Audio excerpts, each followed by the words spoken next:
Good evening, everybody. We'd like to call this meeting. Oh, I'm sorry, one moment.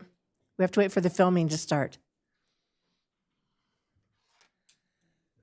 Or the broadcast, not filming.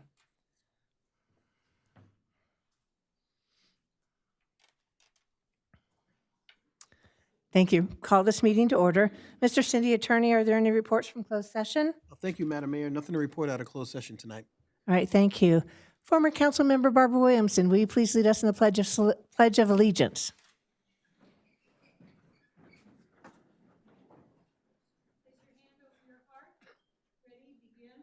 I pledge allegiance to the flag of the United States of America and to the republic for which it stands, one nation, under God, indivisible, with liberty and justice for all.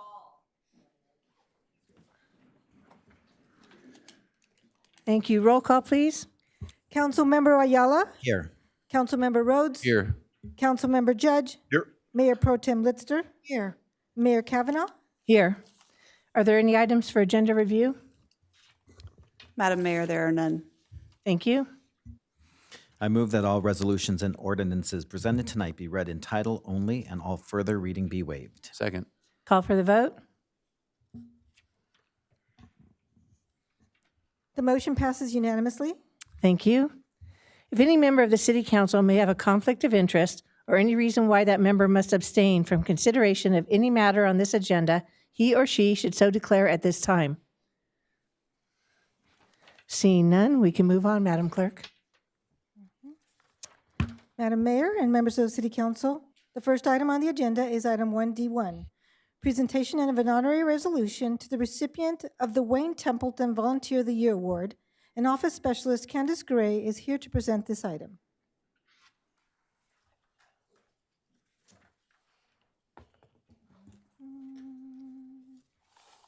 Good evening, Mayor Kavanaugh. Oops, let me get this closer. And members of the City Council. The Wayne Templeton Volunteer of the Year Award for the City of Simi Valley honors a senior whose selfless volunteerism improves the lives of seniors in our community. Tonight, the City Council is proud to honor an individual who embodies the spirit of volunteerism and whose service has had a lasting personal impact on our countless lives. This year, I am pleased to announce that Bill Oliver was nominated and selected by his peers for this honor. At this time, I would like to invite Bill Oliver to come forward to accept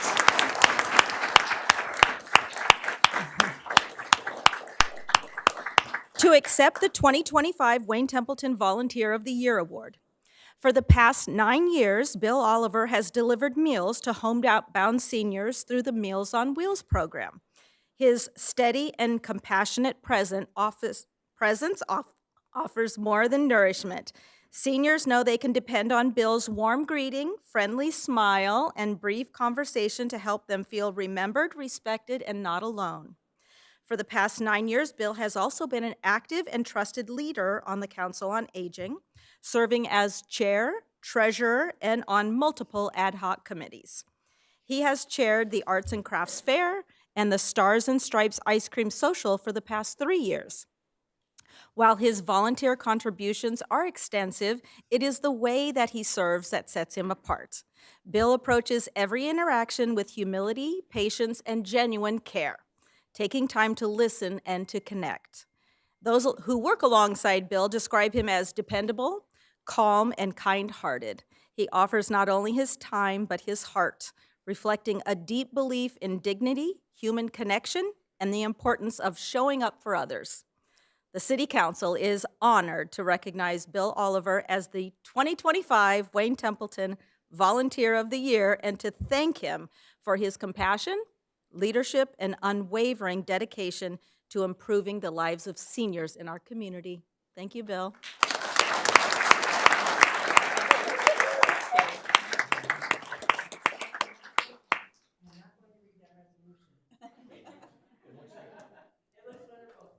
I thank you for all that you do. Everywhere I go, I see you. So you're involved in everything, and you're helping this community and really making it a special place for everyone else. So thank you from the entire City Council and myself. Would you like to say a few words? Well, thank you very much for this. It was unexpected. I didn't really expect it. But I will tell you, the last couple of days before the last council meeting, nobody was talking about this award. And for the last 9 years, I knew who was getting it before it came up. So I'm very honored. I just feel like giving back helps me more than it helps the other people. And just seeing the seniors' face when you go in their house with the Meals on Wheels, the face lights up. They just don't see people a lot of times, and we're the only person. So it really helps me more than it does anybody else. I've always believed that if you give without expecting anything, expectations, it comes back to you in very, very many ways. So it's my honor to serve and to be a part of Simi Valley. So thank you. Well, thank you. Pictures. Yeah.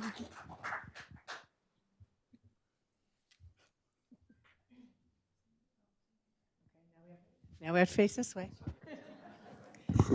And while they're posing, I just want to comment. I asked Bill, I said, don't think this means you get to quit just because you're getting awarded. And he said, Thank you again. Oh no, I'm going to be there driving Thursday. Isn't that what you said? Okay. This man is a fixture. He has to give it back if he's not there on No, Thursday, right? he's- Okay. Thank you, Bill, for all Thank you you do. again. Thank you again. Well, we're going to see him again pretty soon.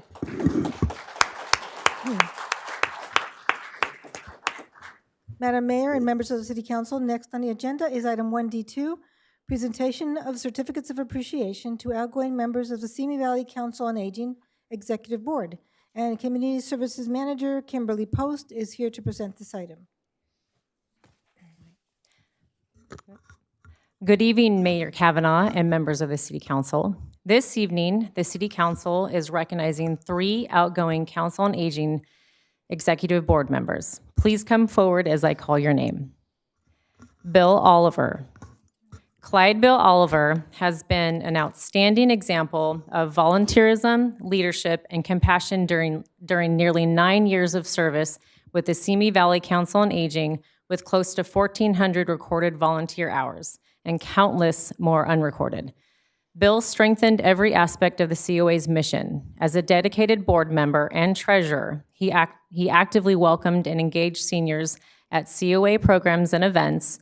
His 10 years as a Meals on Wheels driver, along with his ongoing support of senior center programming, helped ensure independence, safety, and well-being for older adults. Bill also made lasting contributions to fundraising and financial sustainability, serving as chair of the Arts and Crafts Show and volunteering at numerous signature COA events. His generosity, reliability, and commitment have left a meaningful and lasting impact on the senior community. All right, that's We can clap now. yes, thank you. Thank you, Bill. Thank you. Al Brown. You stay up here, yes. This is the troublemaker. Oh, he's your inspiration? Okay.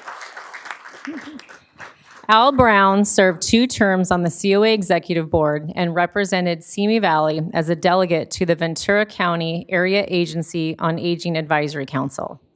In this role, he helped ensure the needs and priorities of local seniors were shared at the regional level, strengthening collaboration between city and county services. Al also served on the Community Projects Grant Review Committee and played an active role in planning and supporting many COA events, including the Wellness Expo, Thanksgiving Dinner, and Arts and Crafts Show. His talents were also showcased during the COA's 50th anniversary celebration, where his live entertainment brought joy to this important milestone. A recipient of the city's Volunteer of the Year Award, Al's steady leadership and dedication have greatly advanced the COA's mission. Thank you, Al. Thank you, Al. He also is And- everywhere I look. So, and always attends our council meetings. We really appreciate everything you've done. You gentlemen just really help make this city a better place for everyone. So thank And you. last but not least, we have Jean Cecil. Come on, Jean. Jean has served on the COA Executive Board during the past term and was a valued contributor to several key COA programs and events. As chair of the dance committee, she helped create welcoming and joyful opportunities for seniors to stay active and socially connected. Jean also supported the Street Fair, Wellness Expo, and Arts and Crafts Show. Her reliability, teamwork, and dedication have meaningfully enriched the lives of seniors throughout Simi Valley. Thank you, Jean.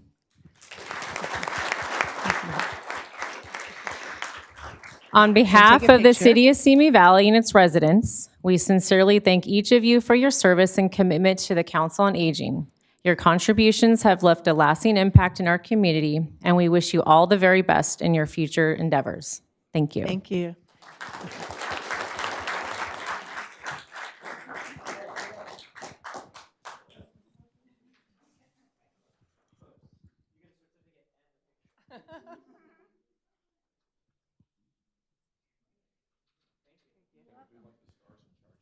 Yeah, exactly. For signatures, you start charging. Madam Mayor and members of the City Council, next on the agenda is item 1D3, presentation of certificates of appreciation to outgoing Special Events Support Review Committee members, and Senior Management Analyst Heidi DiNardo is here to present this item. Good evening, Madam Mayor and members of the City Council. Tonight, we are recognizing 5 Special Event Support Review Committee members who donated their time to review 16 city support of special event applications, requesting $67,000, and had the difficult job of making grant funding recommendations of the budget amount of $25,000 to the City Council. Committee members chaired a public meeting held on December 10th, 2025, and listened diligently to presentations from many of our nonprofit organizations.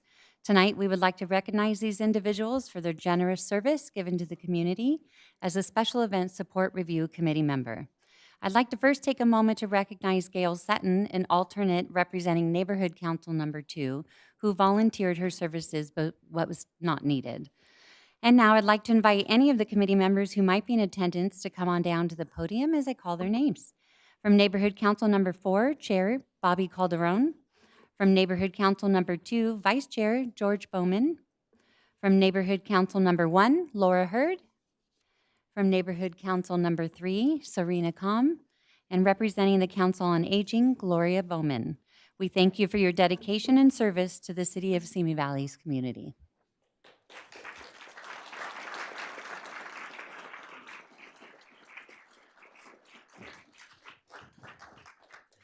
We really thank you for doing that. That's a very difficult thing to do. That's why the City Council decided at some point to give it to a committee.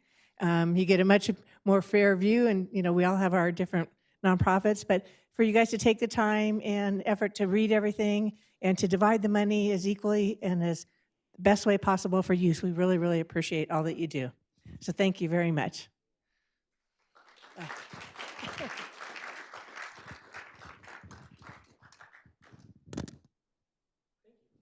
Thank you. Good to see you, Bobby.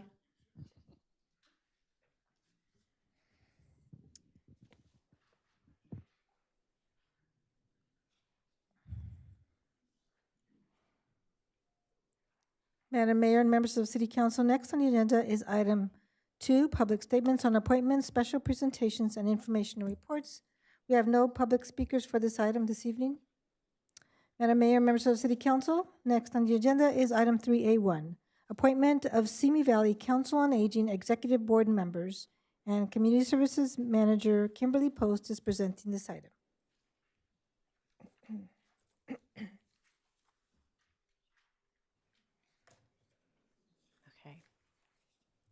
Good evening, Mayor Kavanaugh and members of the City Council.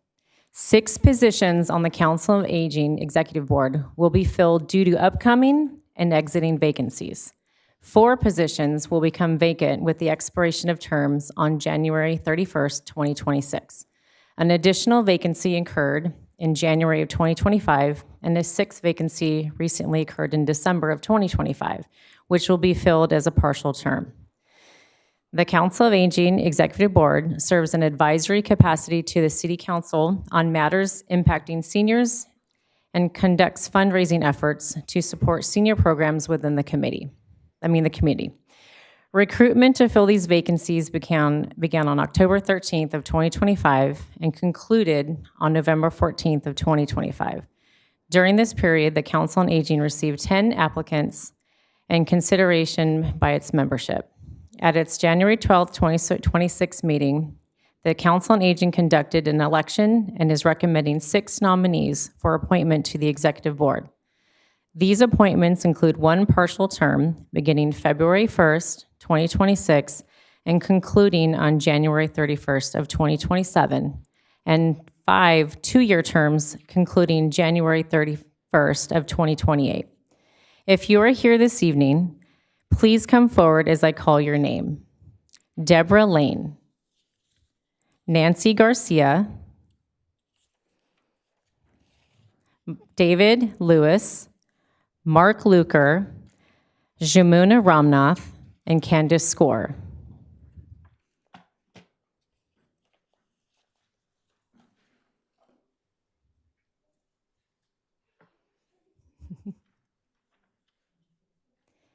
It is recommended that the City Council approve and the mayor appoint the 6 applicants nominated to the Council on Aging Executive Board. This concludes the report, and staff is available to answer any questions at this time. If I might make a comment and then a motion. I had the pleasure of attending the Council on Aging event where I got to hear them all speak, and they're brilliant, wonderful. We are in fantastic hands, so thank you, all of you. And each has special talents and abilities that will make this such an amazing council. So just thank you for your willingness to serve. And I would love to make the motion that we appoint them. Would you please? Thank you. Do I have a second? Second. Please vote yes for me.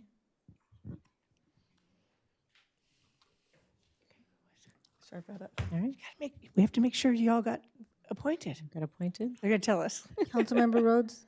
All right. The motion passes unanimously. That means you can't get away with not doing it now. Your names are up on this, our names are up on the screen, all greens.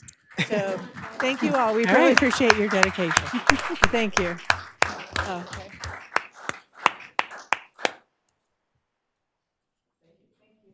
Thank you all again. Appreciate it.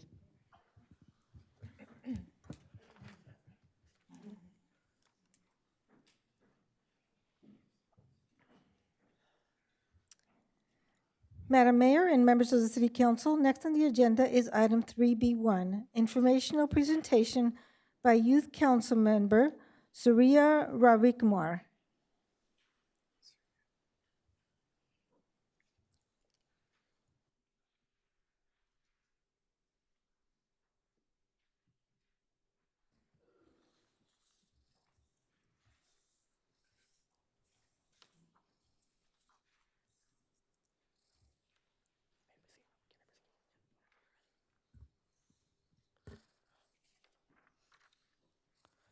Good evening, Mayor Kavanaugh and members of the City Council. My name is Surya Ravikumar, and I'm a freshman at Royal High School. I'm truly honored to be a member of the prestigious Simi Valley Youth Council, and we truly appreciate all of your continued support, which allows us to organize impactful programs and events that benefit youth throughout our community. This evening, I'll provide an update on recent youth council activities, current initiatives, and upcoming events. On November 22nd, the Youth Council had the honor of hosting a financial literacy workshop at the Young and Gifted Conference, an event dedicated to promoting youth entrepreneurship. During the workshop, students identified common financial challenges and worked together to create solutions.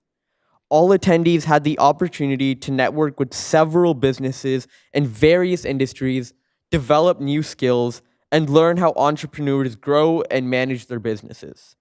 The event was a huge success, encouraging not just our youth council members, but all youth that attended the conference to take initiative and to work to make a positive impact in our community.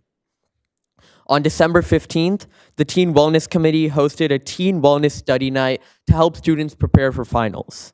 The event welcomed 60 students from multiple school districts. Attendees enjoyed hot chocolate while receiving peer support and a calm space to study.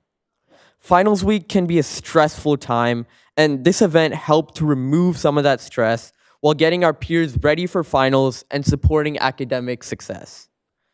On December 22nd, the Youth Council participated in the MetroLink Holiday Express, a holiday-themed event to spread joy and holiday spirit.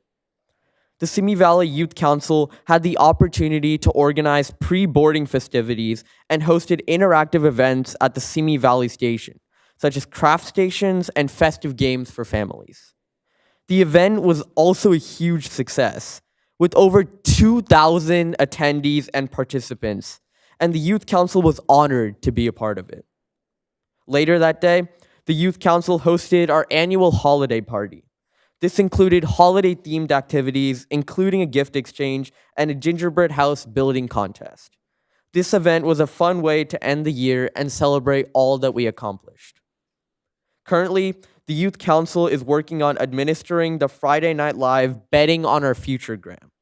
This initiative focuses on raising awareness about underage gambling and its effects on youth and the community. As part of the grant, we conducted a gambling survey and received over 100 responses from students in the Simi Valley Unified School District. We are also creating a 2-minute public service announcement, or PSA, that addresses underage gambling and the risks associated with it. Gambling addiction can lead to serious financial and personal challenges, and youth are especially vulnerable. That is why the Youth Council is actively working to spread awareness and to prevent this problem from spreading. Upcoming events include the Youth Council's Youth Impact Forum. The Youth Impact Forum is a youth-led event where attendees participate in several breakout sessions focusing on issues such as discrimination, bullying, and online safety. The event promotes awareness, encourages discussion, and promotes solutions to effectively reduce these challenges facing youth in our community. This year's Youth Impact Forum will be held on Monday, February 23rd at the Ronald Reagan Presidential Library. To support our upcoming events, the fundraising committee is currently reaching out to local businesses across Simi Valley for sponsorships and donations. These partnerships are essential in helping the Youth Council expand our programs and to continue making a positive impact. The next Youth Council meeting will be held next Tuesday, February 3rd, from 5 to 6:15 p.m. at the Ronald Reagan Presidential Library. These meetings are open to the public, and we encourage the community to attend. To stay connected and informed, be sure to follow the Youth Council on Instagram, Facebook, and YouTube at Simi Valley Youth Council, as well as on TikTok at SVYC2929. Thank you for the opportunity to speak tonight and for all your continued support of the Youth Council and our initiatives. I'm available to answer any questions you may have. Thank you. Thank you, Surya. That was a great presentation. And what school did you go to again? Royal High School. Yay. It's my alma mater, so I always have to pick on it. Speakers, Councilmember Rhodes. Thank you, Madam Mayor, and thank you for that report. I've been watching student council, the student report for 3 years now, and it is a masterclass in how to come and present information, give a report, and you're top of the list. It was well done, well executed. My only problem is I don't think the youth council is getting any younger, so I think I'm getting older. But a freshman to come up here and do that, just fantastic. Good job. Thank you for the so report. much.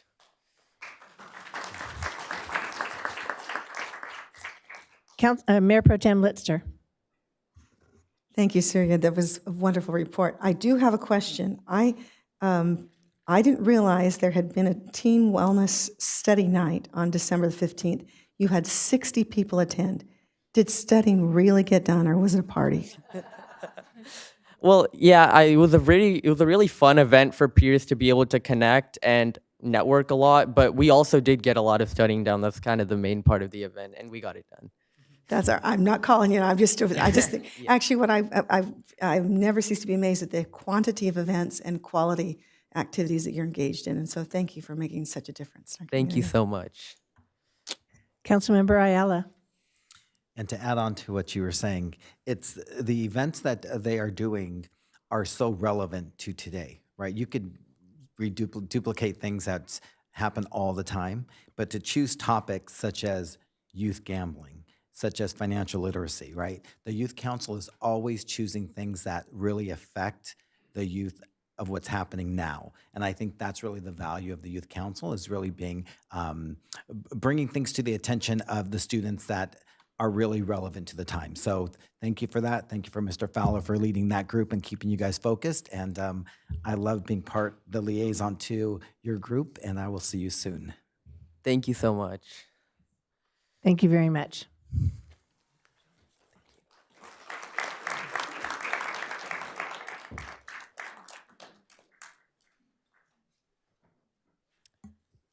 Madam Mayor and members of the City Council, next on the agenda is item 4, public statements.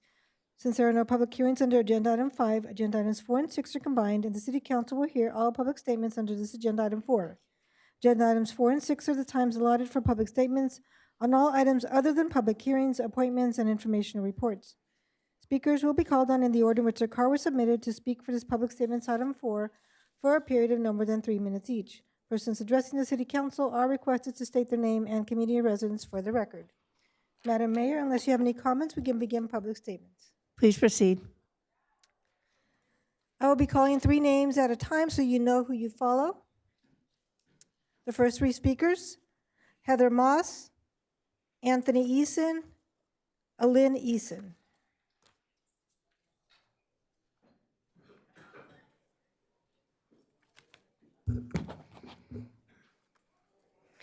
Good evening, Madam Mayor, council members, Ms. Argabright, and Mr. Ford. My name is Heather Moss. I'm a longtime Simi Valley resident and member of the local business community. I'm here tonight with an update and to urge you to ban short-term residential rentals citywide. After reviewing the proposed ordinance and hearing extensive public comments, residents in all 4 neighborhood council areas overwhelmingly want a citywide ban. That unified view reflects what residents across Simi Valley collectively expressed. Residents raised the same concerns repeatedly: declining neighborhood safety and privacy, loss of housing for people who want to live here, and homes increasingly being purchased by investors and LLCs rather than residents. Most STRs and CMEs are not mom and pops. They are investor-run properties with no on-site host. Even the number of STRs operating in Simi Valley is unclear because estimates rely on constantly changing platform listings. Many, if not most, operate without the required City of Simi Valley business tax certificate, further obscuring the widespread intrusion of STR activity in our neighborhoods. Residents also raised concerns about unfair competition to local lodging. Hotels must comply with zoning, licensing, ADA requirements, inspections, insurance, staffing, fire safety and emergency protocol, and taxes. STRs are not required to meet these standards. The city's August 2025 memo shows that hotel occupancy was only 72.5% in 2024, suggesting STRs are siphoning business from regulated lodging. Simi Valley has ample licensed accommodation, including 6 hotels, motels, and an extended stay inn where visitors can stay locally. The proposed ordinance has serious gaps that make regulation ineffective.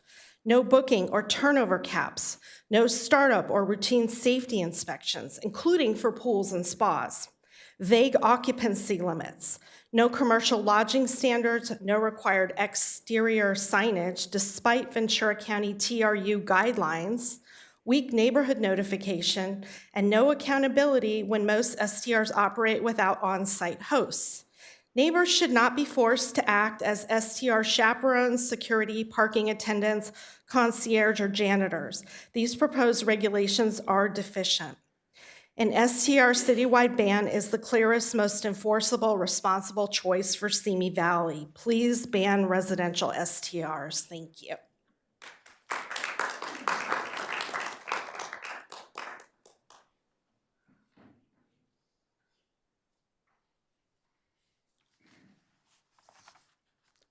Hello, my name is Anthony Eason, and I am a resident of Simi Valley. First, I would like to thank all the neighborhood councils for being welcoming to all the residents that attended this month's meetings. I would also like to give special thanks to Kelly Duffy, the Community Services Director, for her continued hard work in coordinating the meetings. With the conclusion of the 4 neighborhood councils' decisions on the city's proposed ordinance to regulate residential short-term rentals, I would like to ask the council or city manager when the proposed ordinance will be brought before the Planning Commission for review. The Planning Commission at their last meeting indicated that one or possibly both Planning Commission meetings for February might be canceled. Secondly, I would ask the City Council to look at the City Council meeting public statement protocols and instructions. Currently, when there are 20 or more speakers, each speaker's time will automatically be reduced to 2 minutes. It states that the chair may make further adjustments as needed to ensure the orderly conduct of the meeting. I would ask that you look at taking a broader look at the time limit. When a large number of speakers turn out to a city council meeting, that number will certainly impact the length of time of the meeting. I would like to suggest that the number of items on that night's agenda be also a consideration before limiting the time from 3 to 2 minutes. The last city council meeting on January 12th, 2026 had 20 speakers, whose time was automatically reduced to 2 minutes. That night's agenda was light. The meeting lasted 1 hour and 45 minutes. Giving the public the 3 minutes that they may have been expecting would have possibly added 20 minutes to the meeting, bringing it to a 2 hour and 5 minute meeting. I believe you all look at the meeting agendas and with your experience know how long certain items could take and might be able to allow the 3 minutes to speakers. This could be dependent on the night's agenda and number of speaker cards submitted. The council should embrace citizens wanting to bring their concerns. It can be difficult to relay those concerns in only 2 minutes, let alone 3. It is more difficult when you have planned on speaking 3 minutes and then have to try to cut a prepared statement to 2. I ask that you please make this consideration for future meetings. Thank you.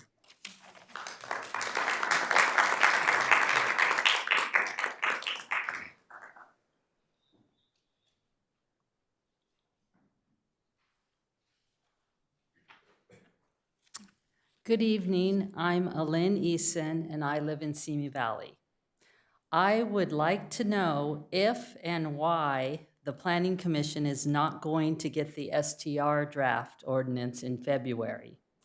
The City Council rushed to push the proposed ordinance down to the neighborhood councils and then to the Planning Commission. The neighborhood councils reviewed the proposed ordinance, their information packets, heard the staff's presentation, and listened to what the public that attended those meetings had to say. Then they made their decisions. Please explain why there is a delay to complete this process now. At the last Planning Commission's meeting, they indicated they may cancel both of the February meetings. Is there a problem? Is there a problem with the Planning Commission's schedule? Is there an issue with staff? This is quite confusing, considering some people on the City Council appeared to want to fast-track the ordinance without any consideration for a discussion on an ordinance to ban short-term rentals. I think the public you represent would appreciate and deserves an explanation. Please be forthcoming with an answer. Why hasn't the City Council instructed staff to draft an ordinance for a possible ban? How can you be fair and balanced without comparing an ordinance to ban with an ordinance to legalize and regulate? The public has a right to know. Thank you.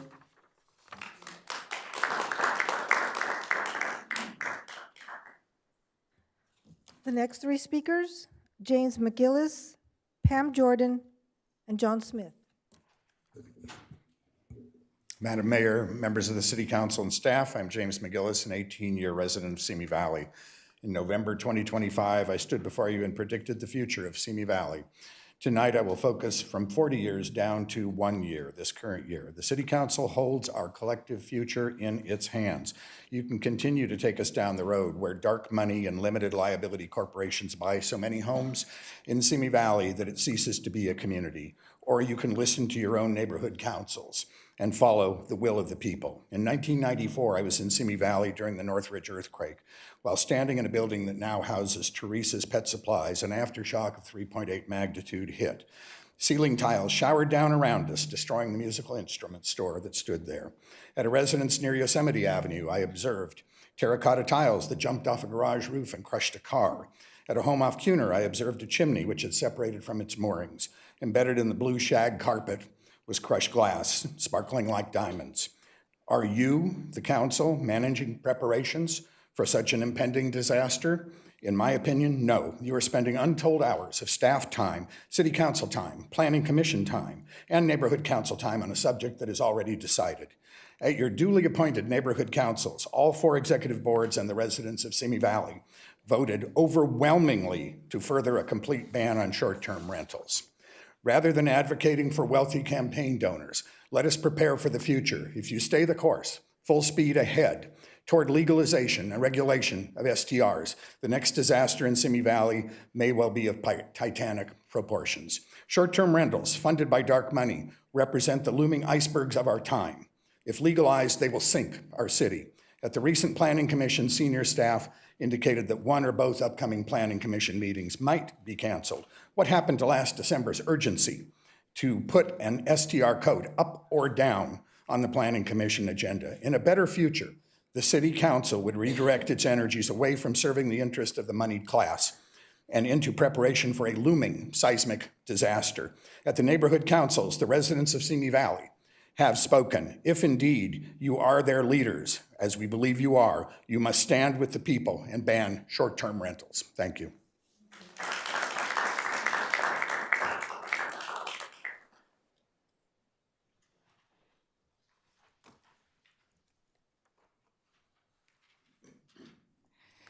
Good evening, Mayor Kavanaugh. Good evening, council members and staff. My name is Pam Jordan, and I am the park manager of Villa del Arroyo in Moore Park. I'm here representing the management team.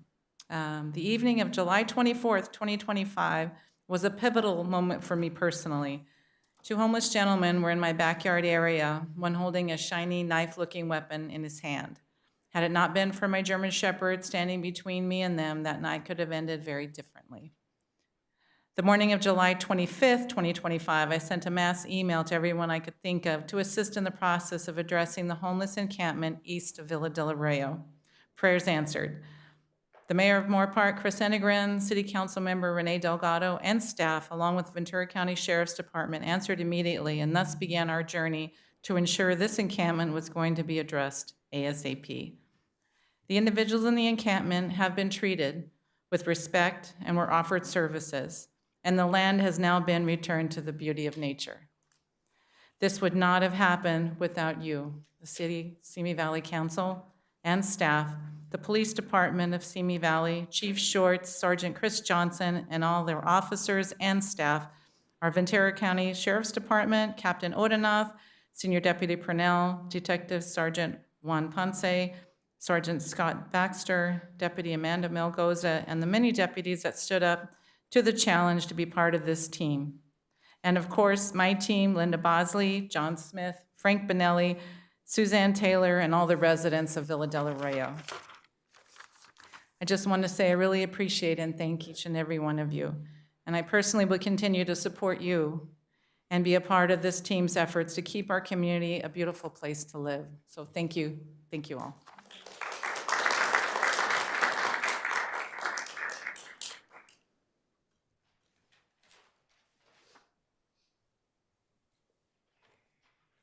Good evening. My name is John Smith. I'm your neighbor here in Moore Park, and I just wanted to begin by sincerely thanking you and city staff and our public safety teams for the recent cleanup of the homeless encampment near our community. The work that was done made an immediate and noticeable difference. This action showed that when the city chooses to enforce existing laws, real results happen. It demonstrated that compassion and enforcement are not opposites, that they can work and should work together. Addressing encampments does not mean turning our backs on people in need. It means maintaining health, safety, and order for everyone who live there. I want to emphasize how important it is that this effort not be a one-time event. Encampments tend to return quickly when enforcement pauses. Consistency is the key. Continued monitoring, prompt response, and ongoing enforcement of existing ordinances will prevent the cycle from repeating and will save the city time, money, and resources in the long run. I also want to thank you for listening to the residents who came out and spoke on this issue. Many of us came forward not out of frustration alone, but of concern of our neighborhoods and of our quality of life. Seeing action taken restores trust that the city is responsive and willing to act. Please continue this approach. Thank you for your time, and please know it's sincerely appreciated. Thank you.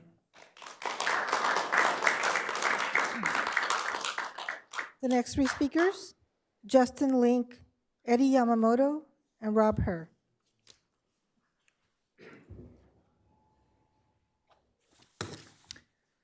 Good evening, Mayor Kavanaugh, members of council. Justin Link, Public Works Principal Engineer Traffic and President of the Simi Valley Engineers Association.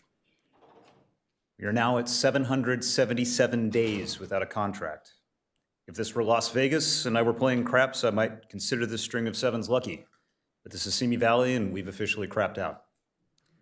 777 days of missed opportunities. 777 days the city could have done more to attract new engineering talent.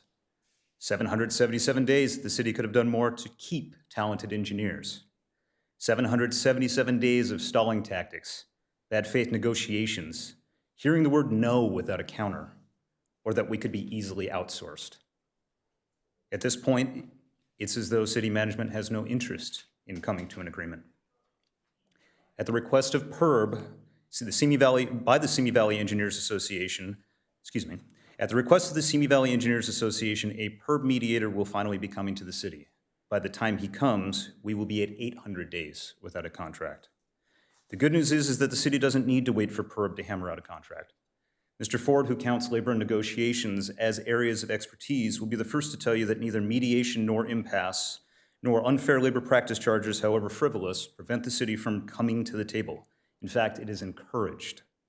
But it's been since September since we've seen the inside of a conference room with the city's negotiating team, hearing only from the city by email. I reiterate that what the Simi Valley Engineers Association has proposed is not monumental. This is the proverbial tripping over a dollar to save a penny. And the majority, if not all of what we have proposed, will be absorbed by engineering fees, water and wastewater rates. Just today, we had another meeting to discuss the city's engineering fee study update. Now is the time to make sure these fees incorporate wage increases for engineers. Engineers who ensure traffic signals operate, streetlights stay lit, roads are paved, water flows from the tap, wastewater is conveyed and treated, and development is processed and constructed. Supporting engineers supports the city as a whole. Delaying and stonewalling punishes not only engineers, it punishes the city. Somewhere along the way, management decided that for the city to win, its employees had to lose. To control the budget meant to control labor costs at all costs. Nobody wins in that scenario. I encourage all of you to put citizens first, put the city first, support your engineers. And with my last 30 seconds, I'd like to point out in the front row here the various engineers that are with us tonight, which represents a third of our membership. We have Todd Cook, Associate Engineer Traffic, Claudio Morello, Associate Engineer Building and Safety, Anthony Gallo, Senior Engineer Traffic, Rob Herr, Assistant Engineer Water, Lauren Gallardo, Assistant Engineer Water, and of course, you know Eddie Yamamoto, Principal Engineer Building and Safety. Thank you.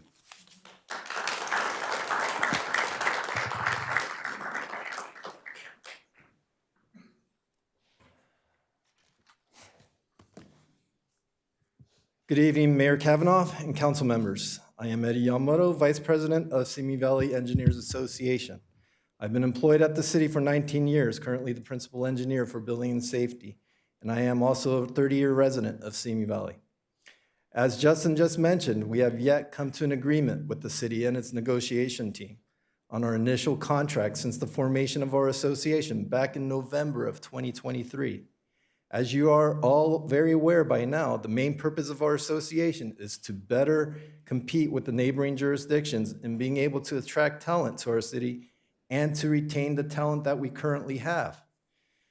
It does our city no good when we are essentially a revolving door where we have to keep spending our resources in retraining new hires on the complex state and federal regulations and the specialized processes that the different engineering groups have to deal with in order to keep the city in compliance. At the outset of the formation of our association, we lost 3 high-performing principal engineers in the waterworks and sanitation sections of Public Works to neighboring jurisdictions within an 18-month period, which accounts for about 35 years of institutional knowledge that we lost. We are fortunate to currently have those positions filled, but we are still trying to recover from the time lost in getting them up to speed and having to reverse engineer what processes need to be followed. I'm going to stress that we are not asking the city to be reckless in their spending, but to responsibly compensate their engineering staff that has an active part in keeping our city's economic development healthy. We want to reach a deal that provides adequate public services at reasonable costs.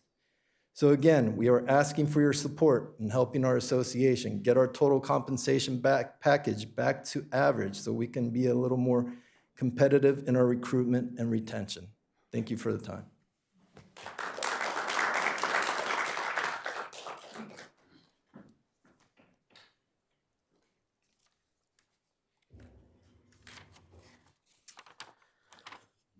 Good evening, esteemed mayor and distinguished members of the City Council. My name is Rob Herr, and I serve you and those in our water district service area as an assistant engineer. I'm also a resident of Simi Valley since 1979. The City Council developed goals and focus areas adopted in August of 2025. One of those City Council goals is to ensure competitive compensation and succession planning for police department and city staff. Our goal is your goal. Your goal is our goal. 2 of the 6 pillars of excellence that the city developed were excellent city government, deliver responsive, transparent, and customer-focused services that build public trust and improve community outcomes, and reliable infrastructure, maintain and upgrade roads, facilities, and technology systems to ensure safe, efficient, and resilient public services. We in the water department have many projects that we have on hold because we don't have the staff to complete them. We're asking for your help to hire staff. In the past 2 years during negotiations, we've hired people and they've left. Some of them have left within 6 months, one left within 6 weeks, all within about a year. We're fortunate that we were able to hire Lauren Gallardo, a young engineer, and we hope that we can, as she gains experience here at the city, be compensated well enough to want to stay here in the city and not look for other places when she gets her experience.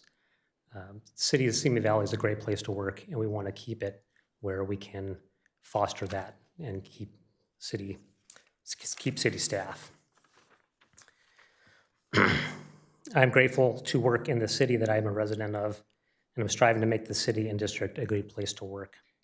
And I hope that you will help. Thank you for your time.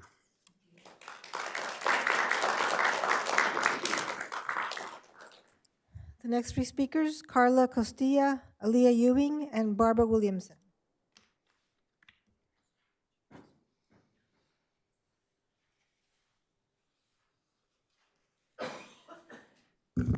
Evening. I would like to say good evening, but I imagine no one's having a good one after the events of this weekend. I know my community and I are not.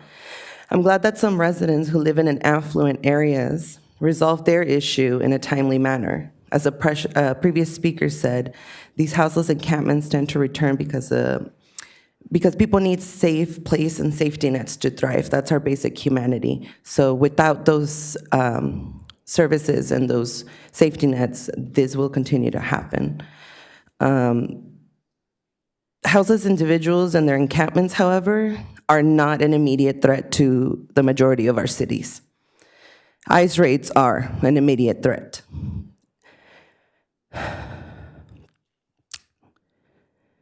Today alone, ICE agents were around our city of Simi Valley, harassing businesses, their employees, and driving recklessly.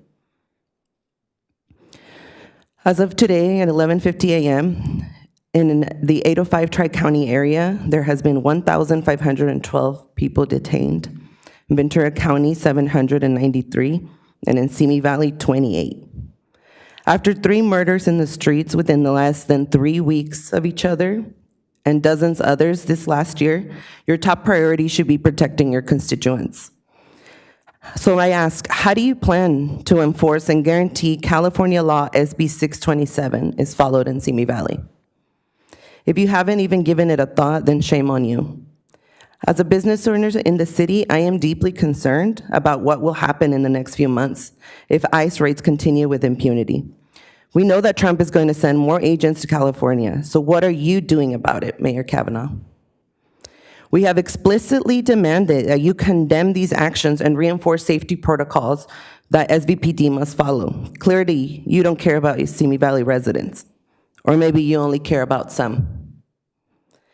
Unfortunately, it seems that Simi Valley will continue to only be reactive to violent acts within our city rather than prevent them, just like the hate crime last year. It seems like you're waiting for another tragedy to transpire, but in our city, just like in Minneapolis, Chicago, and Northridge. If you all are not aware, look up Keith Porter. He was murdered by ICE on New Year's Eve in Northridge. We need to trust in our representatives, but most of the people sitting in front of me could care less about us. Trust me when I tell you that your days on the dais are counted, because even though we may not have elected you, you represent all of us. There will be a day of justice, and you all will be remembered as the ones that let atrocities continue in what used to be the safest city in the U.S. For the rest of my time, I want to say the numbers of the rapid response. Your time is now up. Thank you. 805-296-1119, Your time is up. 805-870-8855. Please respect your time. Thank you.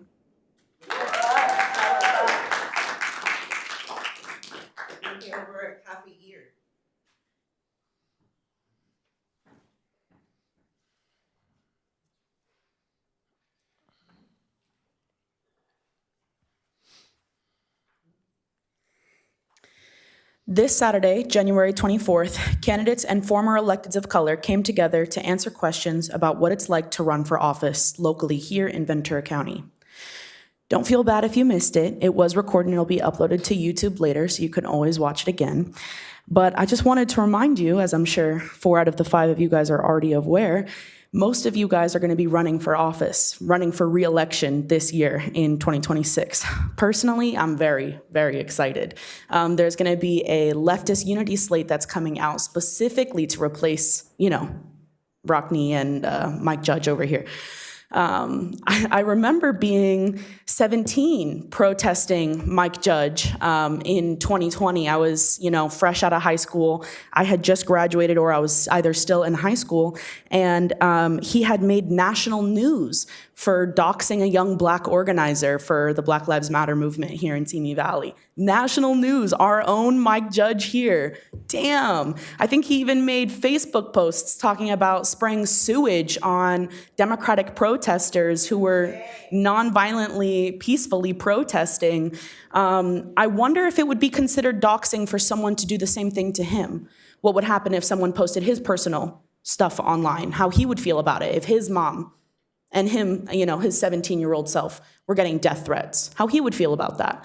So to make the audacious decision to run for mayor in Simi Valley, knowing that you've got way more haters than you do supporters, is just crazy to me, especially because you made the decision to run against another Republican, Dede. And if you don't remember, and I'm sure you don't, because I, doubt that you barely even passed high school to begin with, but as you're aware, voters in the same party compete when you have 2 candidates running in the same position. If y'all were smart, one of you guys would step down. But if you were even smarter, you would pass ranked choice voting, otherwise known as RCV. You can go to vcvote.org and sign the petition. And ranked choice voting means that you could have 10 Republicans running all in the same race, and they wouldn't compete any votes with each other because you're just ranking your favorites from top to bottom, like how you would rank ice cream. So, with the remaining time, I would like to address everyone else in the room that was talking about homeless encampments. My family came from homelessness, and I would love to see you guys, make it to work and make it to school, not having the ability to brush your teeth, not having the ability to wear clean clothes, wearing underwear that's 3 times too small, and then expect that you're supposed to go out into the world and behave normally. knowing that you're eating leftover foods that other people are dropping off to you. You're not even knowing if it's safe to eat or if they're drugging you. You are more likely to be attacked being a homeless person than being attacked by a homeless person. So anyways, fuck you guys.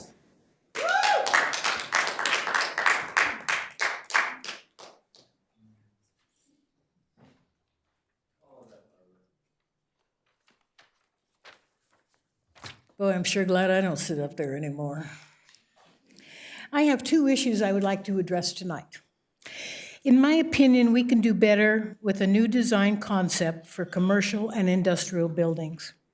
By collaborating closely with the Planning Commission and city staff, we have an opportunity to develop a more appealing and functional vision for these structures. Enhanced architectural features, thoughtful landscaping, and community-oriented spaces could transform the look and feel of our developments. The complex at Alamo and Tapple Street may have been pushed through due to state requirements, but with stronger design elements, such as improved facade and inviting public areas, the building would avoid the institutional appearance and better reflect our community standards. Let's prioritize creativity and long-term value in future projects to ensure our buildings contribute positively to the neighborhood in our city. In 2010, a contract was signed between Waste Management and the city of Simi Valley. As a reminder, the contract was for $100 million over a 50-year period with the city in exchange for support of the expansion of the landfill. As I stand here today, 16 years later, to my surprise, there has never been an accounting for those dollars spent. I clearly recall the expenditure for the police shooting range as part of that spending, but I'm at a loss as to whether the other funds have been allocated. Given the significant amount involved, transparent reporting, regular updates should be provided to the community to ensure the public's trust and responsible stewardship of these resources. I urge the city officials to release detailed breakdown of how the contract funds have been utilized over the years, so residents have a clarity and confidence in the management of these public assets. Perhaps the best way to inform the residents would be to address this during the State of the City. Thank you. Thank you. The next three speakers, Ken Hurst, Ali Mayernick, and Jamie Sanchez.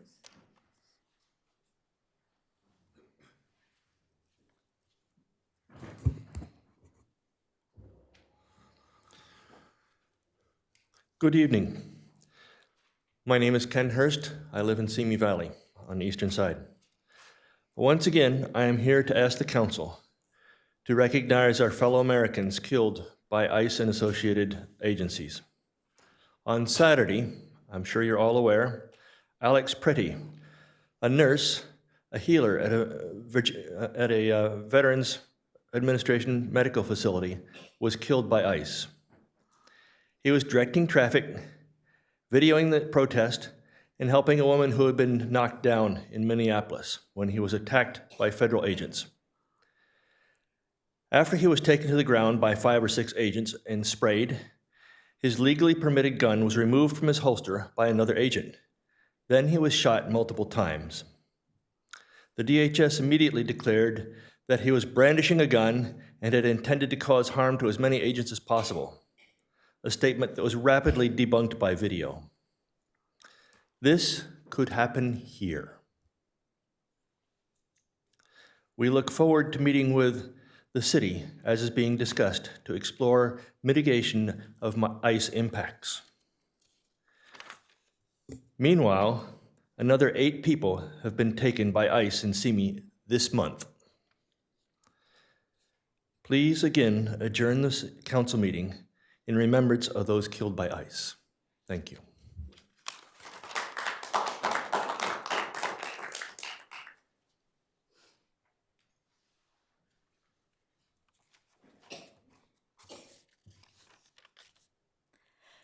Good evening, Mayor Kavanaugh and members of the City Council. Thank you so much for giving us this time to speak today. My name is Ali Mayernick, and I am director for the Need Foundation. And I'm here to thank you, the council and the grant committee members, for choosing to allocate some of the city's funding toward our nonprofit Rocket Day, Reach for the Stars. First of all, I grew up in Simi Valley, and that is one of the biggest blessings I hold dearly because I love this city, and I'm so blessed and honored to be fulfilling my lifelong dream of now being able to give back to this city, and as the director of For the Need Foundation. So when the grant committee, Gloria, George, Bobby, Laura, and Serena, people I had never met before, chose to support our foundation, it almost made me cry. I was so happy to hear their support and their encouragement to us. These funds, they support our foundation by allowing us to do this incredible day for these kids. And not only is it encouraging to us to continue the fight we're doing against homelessness and for the children and the teenagers and the youth who are experiencing difficulties such as homelessness and poverty, it's encouraging us to continue that work, but it's also directly supporting it by allocating those funds to this Rocket Day. So thank you guys so much, you city council members and the grant committee members, those who were in the room, and for your support of our Rocket Day, Reach for the Stars, where we are connecting children and teenagers to positive, safe role models, where they're building their confidence, their hope for the futures, and their character. This event is our 6th annual of our Rocket Day, Reach for the Stars, and it's where we invite new children to join our programs who are struggling and facing these difficulties, where they're connecting to their mentors, and we have really exciting goals for them to achieve for themselves that they can seek out and try to accomplish themselves with that supportive mentor alongside them. And so we really thank you. And if you are interested in coming and seeing our dollars at work, you can come February 21st at Rancho Santa Susana Community Center. That's February 21st at Rancho Santa Susana Community Center, also known as Esterns Park. And in the morning, they will be with their mentors building the rockets and looking at their goal sheets and thinking about the goals that they want to achieve for themselves, writing their own goals and being encouraged in that way. And then in the afternoon at around 1 p.m., we will be launching the rockets. So if you'd like to come see the rockets being launched, it'll be at about 1 p.m. at Esterns Park on February 21st. And that's with us at For the Need Foundation. So thank you all so much. Again, I'm Allie, and we appreciate your support and the grant committee's support.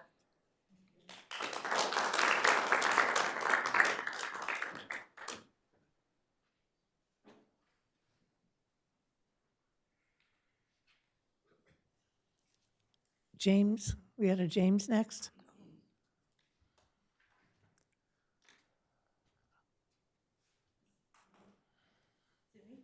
Okay, sorry. Okay. Oh, Jamie instead of James. Yeah. Got it. Okay, I wrote James down. Sorry. Jamie. I know you are, Okay, Jamie. okay. Thank you. I will want to begin by acknowledging that we are on land historically stewarded by the Chumash people. I keep this brief because respect is not a statement, it's a practice. Good evening, council. My name is Jamie Sanchez. As we wrap up January and move into February, we are reminded that public health, public safety, and civil rights are deeply connected. February is both Heart Health Awareness Month and Black History Month, reminders of the basic conditions people need to live with dignity and security. Because of the recent killings, I've been reflecting deeply on our community and our shared responsibility to one another and on what each of us can do to create safety, accountability, and care. That is what brings me here tonight. ICE activity has increased across Ventura County.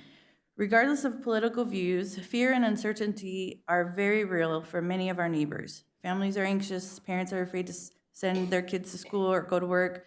Communities are on edge. So my question to this council are simple. What is our city doing proactively to keep residents safe from random acts of violence, intimidation, or targeting? What steps are being taken to ensure that people can peacefully protest without fear of retaliation or selective enforcement? And what protections are in place to ensure our neighbors are not made to feel unsafe simply for existing in this community?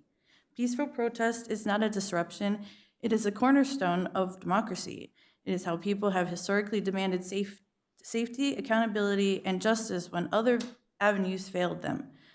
Leadership is more than words or a simple photo op. It's about action, courage, and setting the tone for our community. So I ask plainly, when will this city council lead by example and show that every resident, no matter who they are or where they come from, is valued, protected, and heard? I will continue to show up here, and I will continue to ask questions, and I will continue to speak because injustice thrives in silence, and every voice matters in shaping a safe and stronger community. Thank you.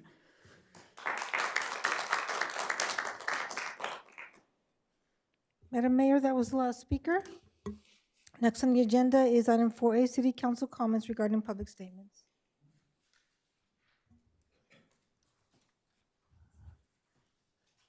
Councilmember Rhodes. Thank you, Madam Mayor. We had sort of groupings of comments tonight.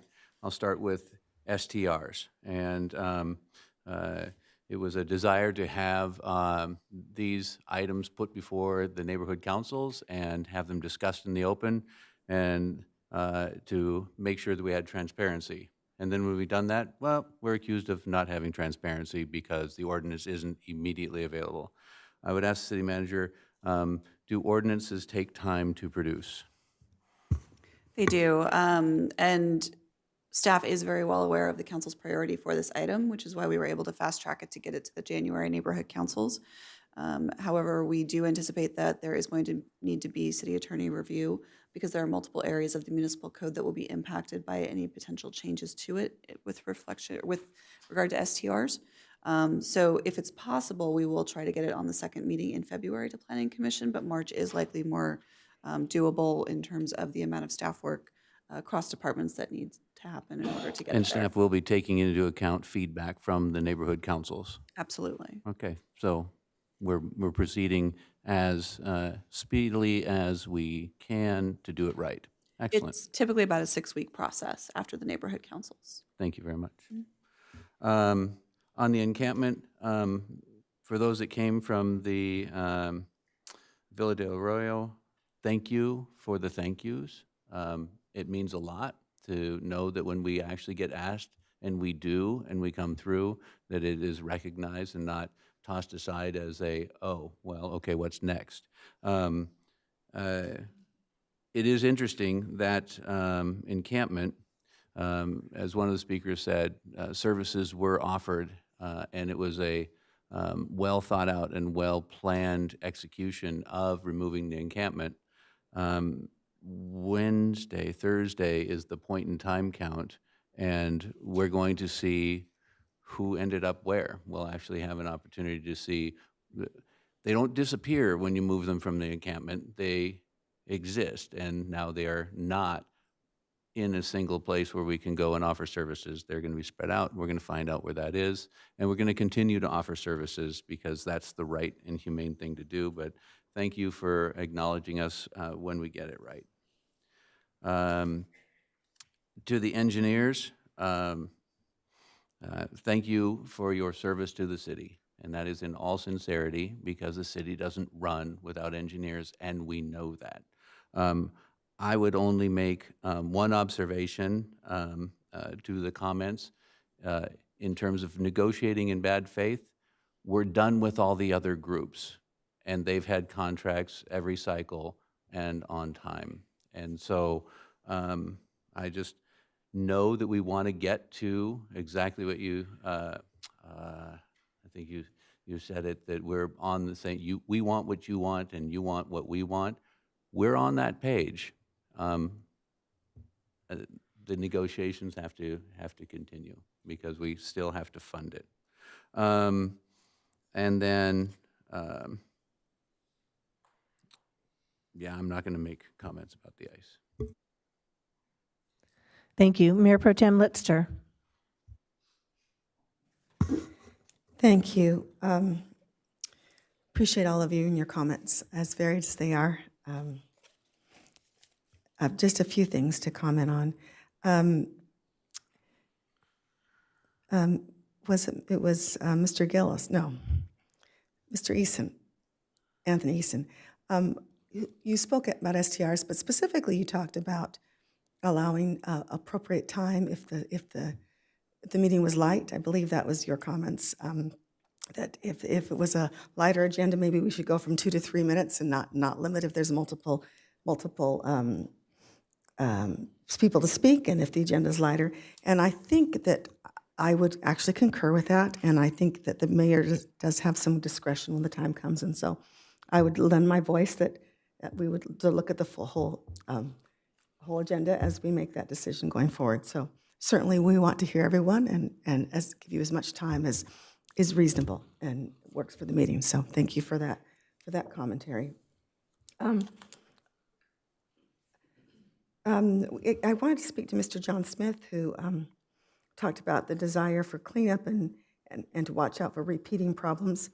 It is true that homelessness doesn't go away when you clean it up. You have to keep offering services. You need to find places for people, and you need to keep working. It's not just a cleanup and everything's good. But we recognize that that's part of the process to beautify community, though, is offering services and working. And I just wanted to be sure to mention that on our consent calendar, if you missed it, there is part of it too is the funds needed to clean up and take care of things. And so part of our consent calendar is to discuss additional funds that allow for that on a more consistent basis, not just when a group comes forward and says there's a problem. It should be more proactive as opposed to reactive. And so we are discussing that further tonight. Lauren, it's lovely meeting you tonight. Thank you for being here with the rest of the engineers, and we do very much value all of your work, and I just thought it was delightful that you be here to meet, that we can meet you tonight. So thank you for all being here and reminding us that we need to get to the end of this. So we want it resolved. And I'm sorry, I'm losing my voice. Barbara, appreciate your comments, and certainly we want beautiful designs in our construction, and we know that you were instrumental in negotiating that WM deal way back, not way back when, and there some marvelous things have come because of that negotiation. Thank you very much. Certainly, an accounting is wonderful. I will say that it's my understanding that we are meeting again this year or next. It is time for a review to look at that and say what worked, what didn't, what should we be getting additionally to compensate for some of the externalities, et cetera. And so it is my understanding that is that. Did you want to speak at all to that, Ms. Hartwright? I'd be happy to. Staff has initiated discussions with Waste Management to review the expansion agreement. And while we've had preliminary meetings, we do anticipate bringing something back to the City Council, as that was a City Council committee to begin with. And what I would anticipate that we would convene another committee to work with Waste Management on that going forward. Thank you for speaking to that. And Ally with For the Need, thank you for your great work in this space. And my phone was dying, but I put it in my calendar, February 21st. I'd love to see some of the great activities that you're doing with youth that need attention and extra help. I think I will leave my comments there. It's a difficult time right now, and we desire what's best for our whole community. And so I hopefully we'll go forward doing positive things, but I'll end with that. Thank you. Councilmember Judge? Thank you, Madam Mayor. I just want to say thank you, everybody, for coming out tonight and speaking. And I want to say to the engineers, the city is working on this contract. We're hoping to get something going, something done soon. We like Rocky said, we understand your importance to the city, and we understand exactly what you do, and nobody's being taken for granted. I also want to thank the lady from For the Need. I want to get your info because I might have some other avenues for donations for you, so make sure I get your info. And for everybody else coming out, thank you very much and for expressing your opinions and exercising your constitutional right. Councilmember Ayala? Thank you. I don't want to repeat what everyone else has said, but to Lauren, we don't want you to leave, right? We want you to be able to stay. And so we're hoping that we're able to come to an agreement that will facilitate you staying and being one of the future leaders of the group here. To Mr. Hurst, I know that you mentioned ongoing conversations, and so I hope that those are ongoing, and let me know. You can reach out to me if you need to. For Ally, For the Need, I also saw Mayor Pro Tem Litster grab her phone immediately for the calendar, and so did I. And so we would love to see the Rockets go. And so we'll definitely be there for you. And and just once again, just to reemphasize for the encampment, yes, you will see in the, later on today, we are actually voting to proactively put in funds so that we can handle those encampments on an ongoing basis and be more proactive and take care of those as they come up.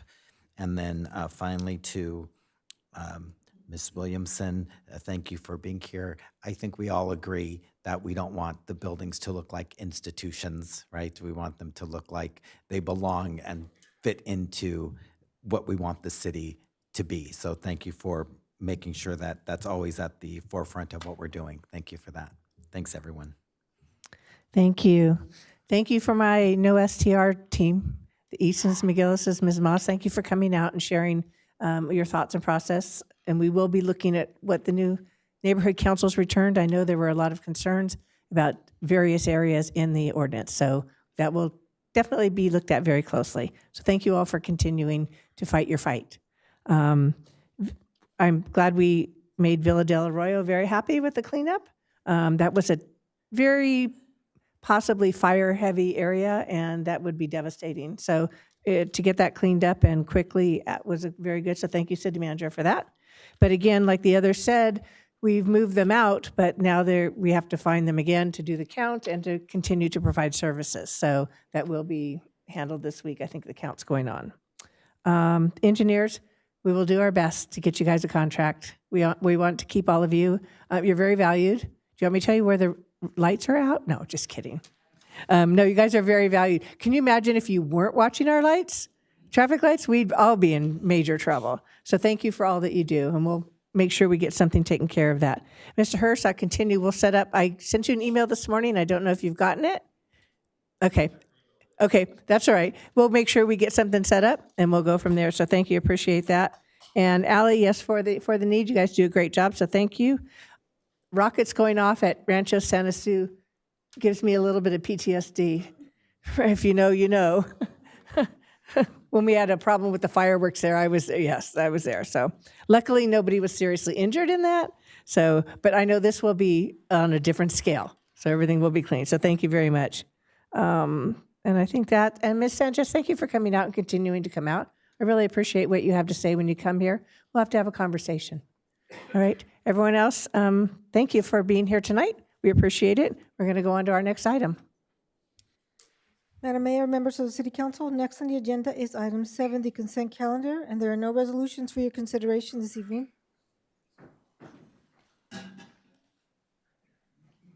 I'll move consent. Second. Call for the vote.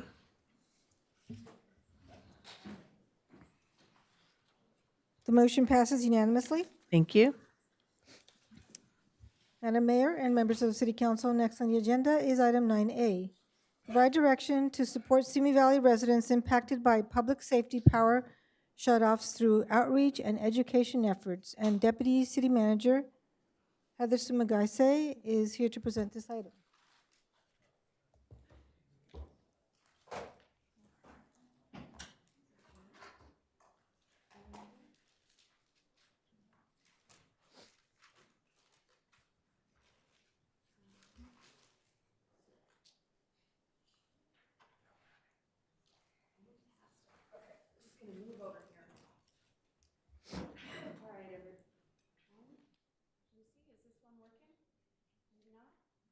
Yes. Lucy, there we go. All right, fantastic. Good evening, Mayor and City Council members. It's a pleasure to be here this evening and to talk with you related to the item that was just introduced. Today's item focuses on how the city can continue supporting residents impacted by public safety power shutoffs, also known as PSPS. The emphasis tonight is a discussion potentially around outreach and education. This presentation is meant to guide the council with some information to support your discussion. It will review recent PSPS impacts, city advocacy, existing backup power programs, generator costs, a look at what our peer cities are doing and how they're approaching this, what our city does, and then finally we'll wrap with where the City Council would like to guide the discussion. So why this issue matters, and the screen up here, what you see on your right side is that is a snapshot of what the Edison circuit grid looks like in Simi Valley. And all the colors are all the different grids that we have. In Simi Valley, electric service is provided by Southern California Edison, also known as SCE, which you all know. The city does not own or operate our electric utility, and we do not control when power is shut off or when it's restored. Decisions regarding the timing, duration, and geographic scope of PSPS events are made with SCE in accordance with state regulations and wildfire mitigation requirements. We share this information just for context for our community who may be listening or watching this presentation later. What we've seen happen in recent years, specifically last year in 2025, right around the same time, is SCE implemented PSPS events in response to wildfire risk, significantly impacting our community here. During these major PSPS events, approximately 20 of the city's 24 electric circuits, and I want to bring to your attention on the screen, it does say 25. In your staff report and in my notes, it is 24, so that is a typo on that screen. But 24 electrical circuits at its peak were affected last year in January. And during that same peak time, it's estimated that approximately 32,000 customers were without power for some duration of time, while other customers were without power for several days. On this next slide, when we look at community impacts for Simi Valley, these outages, as you're all very aware of, were an extreme inconvenience, and more so than that, they really impacted our community, and we heard an outcry of that. Community members experienced spoiled food, loss of phone, internet service. We saw traffic interruptions throughout our communities. These extended outages also disrupted daily life, created challenges not only for our residents, but also our local businesses. Additionally, we saw people who may be reliant on electricity for essential operations or medical equipment also be impacted. For those who rely on electricity for essential needs, these outages could have created serious challenges should they not already be pre-registered for programs through SCE or the CPUC. In response to these impacts, Mayor Kavanaugh brought this item to our attention so that the City Council could have a discussion tonight related to how the city can better support our residents in preparing for and responding to PSPS events in the future. On this next slide here, when PSPS events affect large portions of the community, it's important to note that behind the scenes, your city staff and your City Council are advocating for our residents and our businesses by sharing local impacts and concerns with Southern California Edison. We're helping connect those same residents and businesses with representatives at Edison, circulating PSPS preparedness information before and during events. We're also sharing information in addition to Edison on where resiliency centers are set up, and we're doing that through our citywide communication channels. We see resiliency centers set up. We saw it at a local hotel last year. We've also seen it here at our senior center on property here at our Civic Center. On the regulatory side of the house, city staff and again your City Council frequently engage with the California Public Utilities Commission, also known as CPUC, which oversees all the utilities in California, to raise concerns about the impact of prolonged outages, including the need for improved notification, greater utility accountability, stronger protections for medically vulnerable residents, accelerated grid hardening to reduce reliance on shutoffs, and of course, stronger regulatory oversight of the utilities. While utility and state programs exist to support residents during PSPS events, navigating eligibility requirements can be challenging, particularly during or immediately following an outage. And as a result, cities and PSPS-prone areas generally have focused their efforts on education, outreach, and assistance with navigating existing utility and state programs. On this slide, this is an example of what our peer cities in practice are doing. For tonight's item, we took a look at Thousand Oaks, Moore Park, Camarillo, Ventura, and Malibu, who also has been most recently affected by a series of wildfire events, and took a look at what they were doing. These cities emphasized preparedness, education, also had centralized PSPS resources on their website that connected directly out to supporting agencies or their utility companies. Targeted outreach to vulnerable populations or those most impacted by PSPS events. And then they also did additional outreach in coordination with Southern California Edison, the Fire Protection District, also known as VCFD, and other community partners. These approaches helped these cities improve awareness of available assistance and help community members more easily access existing resources and programs. This slide provides some high-level context on where our backup power programs actually sit. Backup power incentives and rebates are not administered by cities, and in our analysis of those cities, nor did we identify any in California that do that. These programs are funded and managed by electric utilities and also by the California Public Utilities Commission, which is also the CPUC. For CME residents, SCE offers several programs, and on the screen you see an example of some of those programs. Everything from portable generators and portable power stations to free backup batteries for qualified medical baseline customers.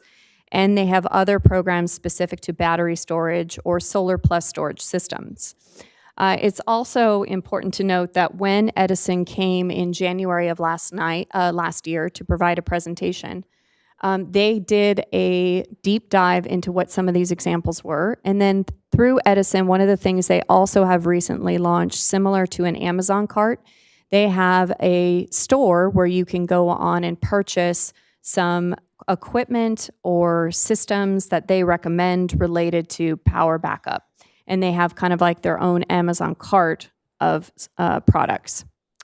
When we talk about programs that are available out there, it's also helpful to understand the cost context of what a backup power generator costs. Portable generators typically range anywhere between $700 to $3,000 and are generally used to support limited essential needs. If you're looking at a permanent installed standby generator that can support an entire home, that's a much larger investment and it can often exceed $10,000 to $20,000 once full installation costs are included. While the CPUC and SCE incentives can help offset some of these costs, they don't cover full expense reimbursement. For example, a portable generator rebate, generally the program will do anything between $200 to $600. That's between $200 to $600 for qualifying folks. Additionally, portable power station rebates of about $150 are also available, and some qualifying medical baseline customers may receive free battery systems through the Critical Care Backup Battery Program. For reference, in your staff report, there is additional information surrounding these numbers, but essentially, the key takeaway here is that yes, programs do exist, as noted in this presentation, but it's not always easy to navigate or understand, especially during an event.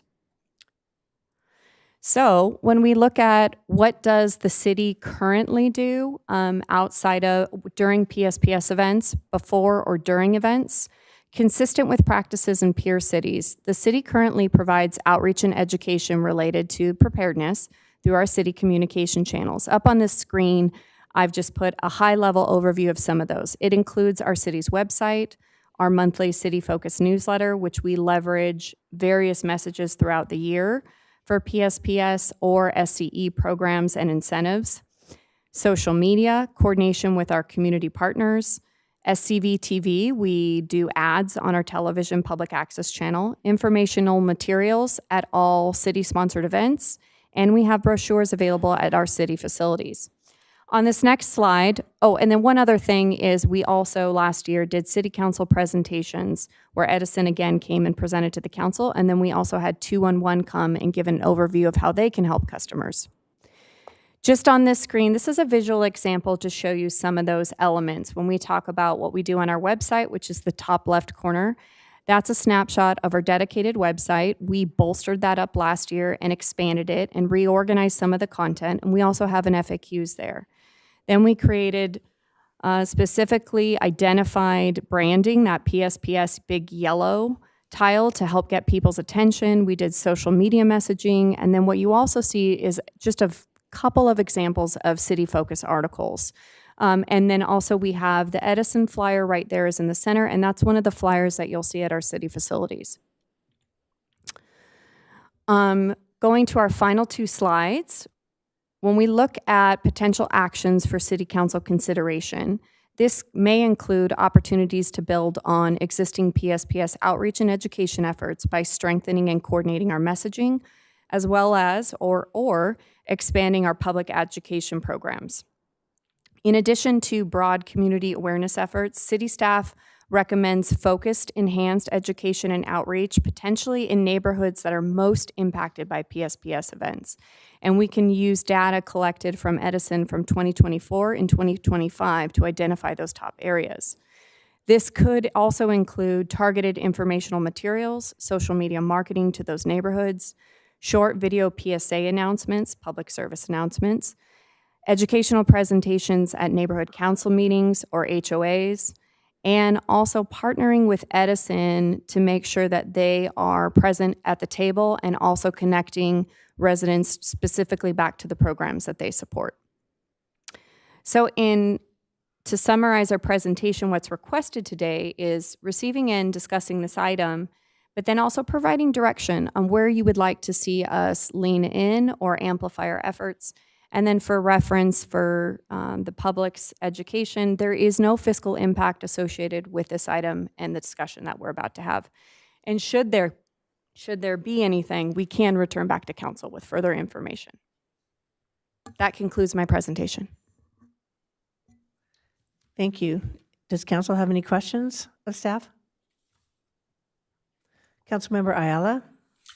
Not a question, just a comment for direction going forward. Thank you for bringing this up, Mayor. The group that I'm most concerned with is the seniors and those with disabilities, because there's some great programs, but to try and go to the website to then apply for the programs is difficult to navigate, right? So if you look at my household, where I have my sister who is disabled, who has a wheelchair, who has a hospital bed that's run on batteries, a mother who is 86 years old, right? Neither one of them would be able to actually apply for these programs themselves. They're lucky that I'm there with them to actually log onto a computer, fill out an application, and get things done. So for me, I think it would be great, and the Senior Center may already be doing something like this, but maybe we think in terms of, instead of just giving them the information, doing more of a hands-on workshop where we have volunteers there, which I'm raising my hand to be one of them if we need it, right? To actually say, let us help you with the CCBB program, which is the Critical Care Backup Battery, which is free portable backups for power medical devices, right? That's really important for people to have. Where we actually can walk them through the process, and by the time they leave that little desk, their application is submitted, right? So for me, it's more of a making sure that we're just not giving the most vulnerable of our community the information, but actually helping them to actually get what they need. But our website, just to let you know, I did look at it before, and took the time, and there's a lot of great information on there. I don't think enough people take the time to look to see what's on our website, because you have a lot of stuff listed on there. But it's just for those people who they're not going to have access to a computer, know how to navigate those websites. Thank you. Councilmember Rhodes. Thank you, Madam Mayor. So I think I've solved this whole thing. Could you give me a cost estimate, please, of putting up our own power plant, distribution lines, and billing system? The county just declined. We're going to have to return back to council with more information on that. So since the complete solution isn't there, I thank you for the report and the opening the conversation on how to get some of these things done. As Councilmember Ayala said, there are those that are most vulnerable among us that may not be doing the outreach until there is a problem. So as direction to staff, I would say, have a plan for the next PSPS event to blast out, email, get out the sign up for Edison's early warning system. Being forewarned that that's coming is one of the best ways you can defend it. And their system is actually pretty darn good. They let you know days in advance that something is coming down the pike. But if you're not signed up for the system, you won't know. And you're probably not thinking, gosh, I wonder if I can sign up for a system right now. When you have the problem is when you're going to react to it. So if we could put some sort of a blast campaign for the next time it happens to make sure, hey, if you don't want this to, if you want warning for the next one, sign up now. We might get more people signing up on that system. Once we get them. Councilmember Rhodes, to that one, because are you going to transition to a second point? Yeah, I'm done with that point. Can I add some context for that too? Please. Also for awareness for the city council, and thank you for your question. I am prepared to also add some information to that. So Edison does for every customer on an impacted circuit that's going to experience a PSPS, regardless of signing up for it, they are notified. So regardless. Now, what you see on the website what you see on the screen on the left is a screenshot of their website. There are also voluntary notification requests that you can sign up for additional alerts, and then you can sign up for specific areas you would like to be alerted. So that is one change that has happened more recently. But to your point, yes, that is also something we can amplify. Excellent. And the glory of being on council is we get the PSPS notifications for every circuit, and that's fun.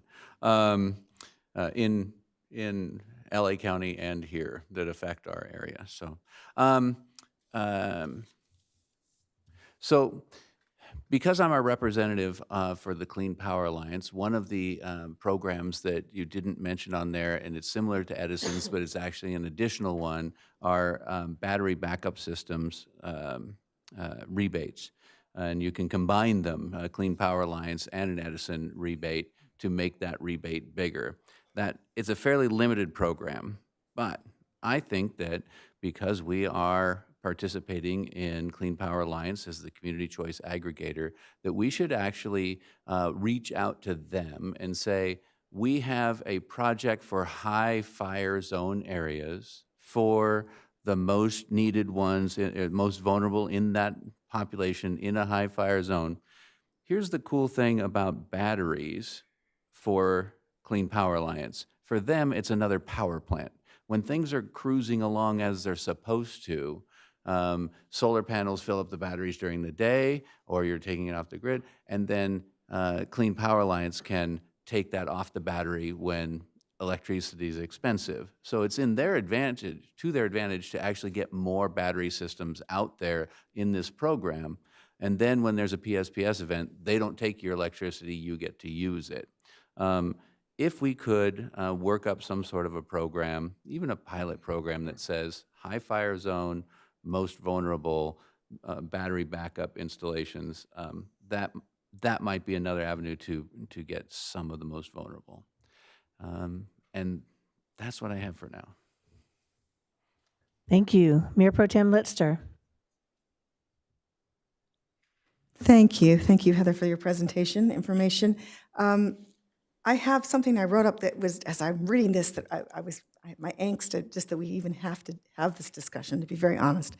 So let me ask a question first, and then I'd love to just speak to what I think is the bigger discussion that should also occur. The website, wonderful with all the listings of availability. Are there live links throughout that website? Okay. And I absolutely concur with Councilmember Ayala that there should be physical assistance in completing forms, because, and maybe that's at the help counter at the front. One more thing to add to their list of can-dos, but I just think your point is very valid. So, as I was originally reading through this report, I thought, why do we even need to have this discussion? We shouldn't be having PSPS events. That was. I have to be honest. That was my first, and yes, of course, we should be doing everything to share information. But what I'd also like to take this is what we should be doing to give our residents some hope, and that we are not just allowing it to continue and that it's going to get worse and worse, but that we are actively fighting against it. It was interesting. I did some historical context because I know it seemed like all of a sudden there's PSPS events happening. What was the history? And I went back to learn that it was in 2012 that the CPUC decided that finally to allow San Diego, after some of their fire instances, to go ahead and have public safety power shutoffs, which also I'll get to in a moment is a misnomer. But anyway, but I digress. It was in 2018 that the CPUC decided that all of the privately held power entities could then start offering PSPS events. And then all of a sudden, 2019, it was like, phew! Do you remember? All of a sudden, it seemed to be off for ad nauseum every other few weeks. Thanksgiving, how many Thanksgivings in a row that people couldn't cook their turkeys? And I have to tell you, as a business owner, I would have to send my employees home and still have to pay them, but we just couldn't. Our equipment doesn't operate without power. Anyway, coming back to the matter at hand, I would argue that I think our lobbying needs to really be bigger. In fact, it was interesting. One of the thoughts in the last paragraph on the first page, it talks about what we're doing about it, which is quite a bit to inform and help. But I would, one of the things that I thought, that maybe we demand that our electric companies consider putting these big diesel generators at our city limits or something where, where the power lines, where they know it comes over the hill and all of a sudden there's going to be a problem. Maybe we should start lobbying for some type of maybe like what you were suggesting, your backup battery generators, but something at the most frequently areas. We know where they are, and they tell us, oh, it's because they're part of this long thing that comes over the mountain, and so there's nothing we can do about it. Well, maybe we need to say, listen, you need to put at that point that it enters our city, we need a generator of some kind that could at least string things along for a few hours. I don't know. I think maybe we need to get creative with our angst and petitioning against SCE. And so, and I think we need to constantly be speaking, representing before SCE and the CPUC, all of the problems that are being affected, because truly, this is where I go back to the misnomer, and I'll get off my soapbox. It's a public safety power shutoff. This is to provide safety to the public. But the harms that are caused and that are created with this public safety event, and I'm not talking about spoiled food, I'm talking about crashes in intersections that go dark, and environmentally harmful emissions because everyone's now spewing diesel, and and the businesses that are considering moving because they can go to an area where there isn't this problem, and so there's just so much harm to be caused. Anyway, so I'm sorry, I'll get off my soapbox, but I just wanted to go there, that I think in all of what we're doing for our community, we need to be doing more to let them know that we are really going to fight the fight, that this is not okay. Okay, I'll be done for a little bit. Thank you. And just in response to that, Mayor Pro Tem Litster, one of the elements when we do lobby the CPUC is specifically addressing public safety power shutoff does cause more safety concerns than just necessarily the fire risk. Yeah. So that has been a platform of ours in arguing to the CPUC that they need to be reevaluated. So staff is definitely in concurrence with that. Thank you, City Manager and Deputy City Manager, like I say, I always get that mixed up, for bringing this forward. My original intent was I was thinking maybe the city could possibly have some type of a assistance program for this, but the cost was just prohibitive. So that's kind of what started it, can we help the areas that constantly lose power? But Samantha was looking at it, and it's just too prohibitive in the cost. We would not be able to support everyone. And then it would be, well, we help this house, but not this house. So this is the program or the plan that you guys came up with. I think it's great. I think there's a lot of good ideas here. I really do like the idea of a workshop at the senior center. I mean, I'd be volunteer to help too at something like that. Because you're right, there are people that just may not have access to a computer, just don't have the ability to understand it, or just get confused. I don't know how many times my sister helps my aunt with her phone, that type of a thing. So I think that would be a very good way to start, as well as what Councilmember Rhodes said with the Clean Power Alliance. Try and get some more information on them. And the blast out, sign up for the Edison warnings. That was a good point. Heather described that it's already on current, but then you can add for more. But I think the more and more advanced notice is best. But again, it's just like an earthquake. They need to be preparing today for it to happen. And I think that's where maybe we can help a little bit more. Maybe we can push it a little bit more. Maybe we can have a workshop. Maybe we can come up with some type of a check sheet, or something to help. But we're on the right road, in my opinion. This is a great start on this, and I think if we just need to run with it. So those are my thoughts. Do you have any questions of me, Heather? Sorry. Oh, Councilmember Rhodes wants to talk again. I want to piggyback on the lobbying efforts, and with a question. With our lobbying firm, with our membership in Cal Cities, and our advocacy work in SCAG, are we pushing on all of those, but utilizing those lobbying groups to say the same thing? And are we getting resistance from any of those other partners? I would say that we are definitely using our lobbying firm. Cal Cities is aware of the issue because it's not necessarily a statewide issue. There are certainly cities that are more affected than others.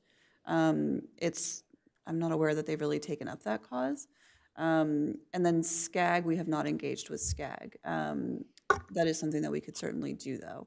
I think that you want to say something? No, I was just going to say, I sit in the environmental committee where they discussed energy, and we just had our meeting. It was not in the top 3 priorities in terms of what they're pushing for.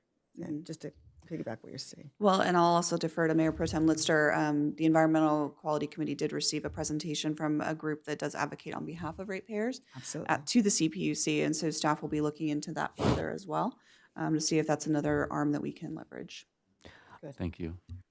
City Manager Arkwright, one of the things also that was a special focus last year is, in addition to the regional groups that you mentioned or statewide groups that you mentioned, Councilmember Rhodes, there's also our elected officials, those that sit on the state, either through the House or through the Senate, and it's working directly with the relationships with them. And they advocated very strongly for Simi Valley and for the region of Ventura County as a whole. One of the unique things last year that took place was all cities throughout Ventura County went and lobbied in Sacramento, specific to this, asking for greater visibility and regulation from the CPUC, specifically because of all the impacts that were impacted, all the impacts that happened in January of last year, which I know you guys were also on calls where there was a lot more transparency in what's happening and why is it happening and why is it taking so long. So I would definitely say, in light of recent years of events, advocacy is ramped up significantly, and we can look at exploring that further. Thank you. Any other comments or questions of staff? No, thank you, Heather, for a wonderful program, report. Thank you. Can we get a motion? Do we need a motion to go forward with the recommendations? Then I think the recommendation or the motion should include having special seminars and having assistance with completion of applications and investigating Clean Power Alliance, backup battery resources for our residents. Is there anything else? And to continue to focus on... and to continue to focus our lobbying efforts, including SCAG's, being very vocal in there of the importance of this issue. Second. Call for the vote.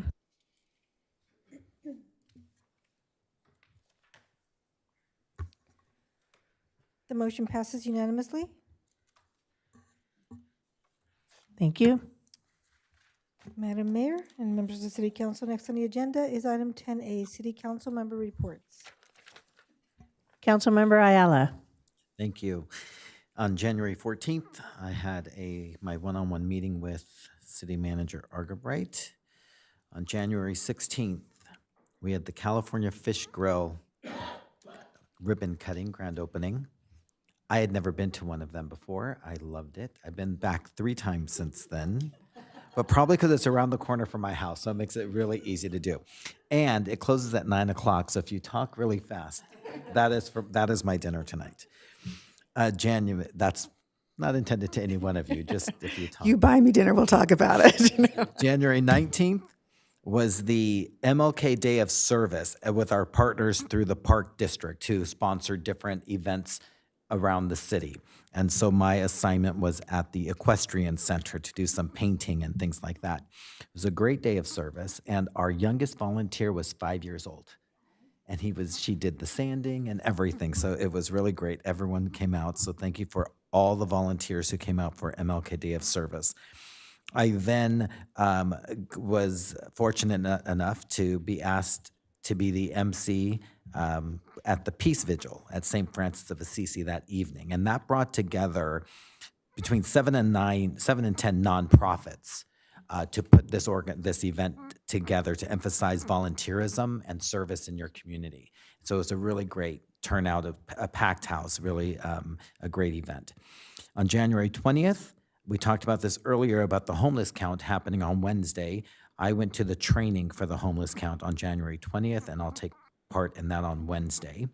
I also, that same day, attended we had, as a council, put together voted to put representation for the 250th birthday of America for the 4th of July event. We had our first planning committee meeting, and it was very good, very great. And I think by the next council meeting, I should be able to have a little report as to what the plan will be to give you guys some highlights. So we have something to look forward to for that big 4th of July event.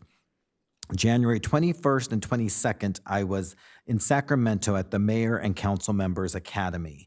And I love going to things where I get to learn more. And I was talking to a couple of members earlier that for me, the most educational was the session on effective advocacy and key city issues.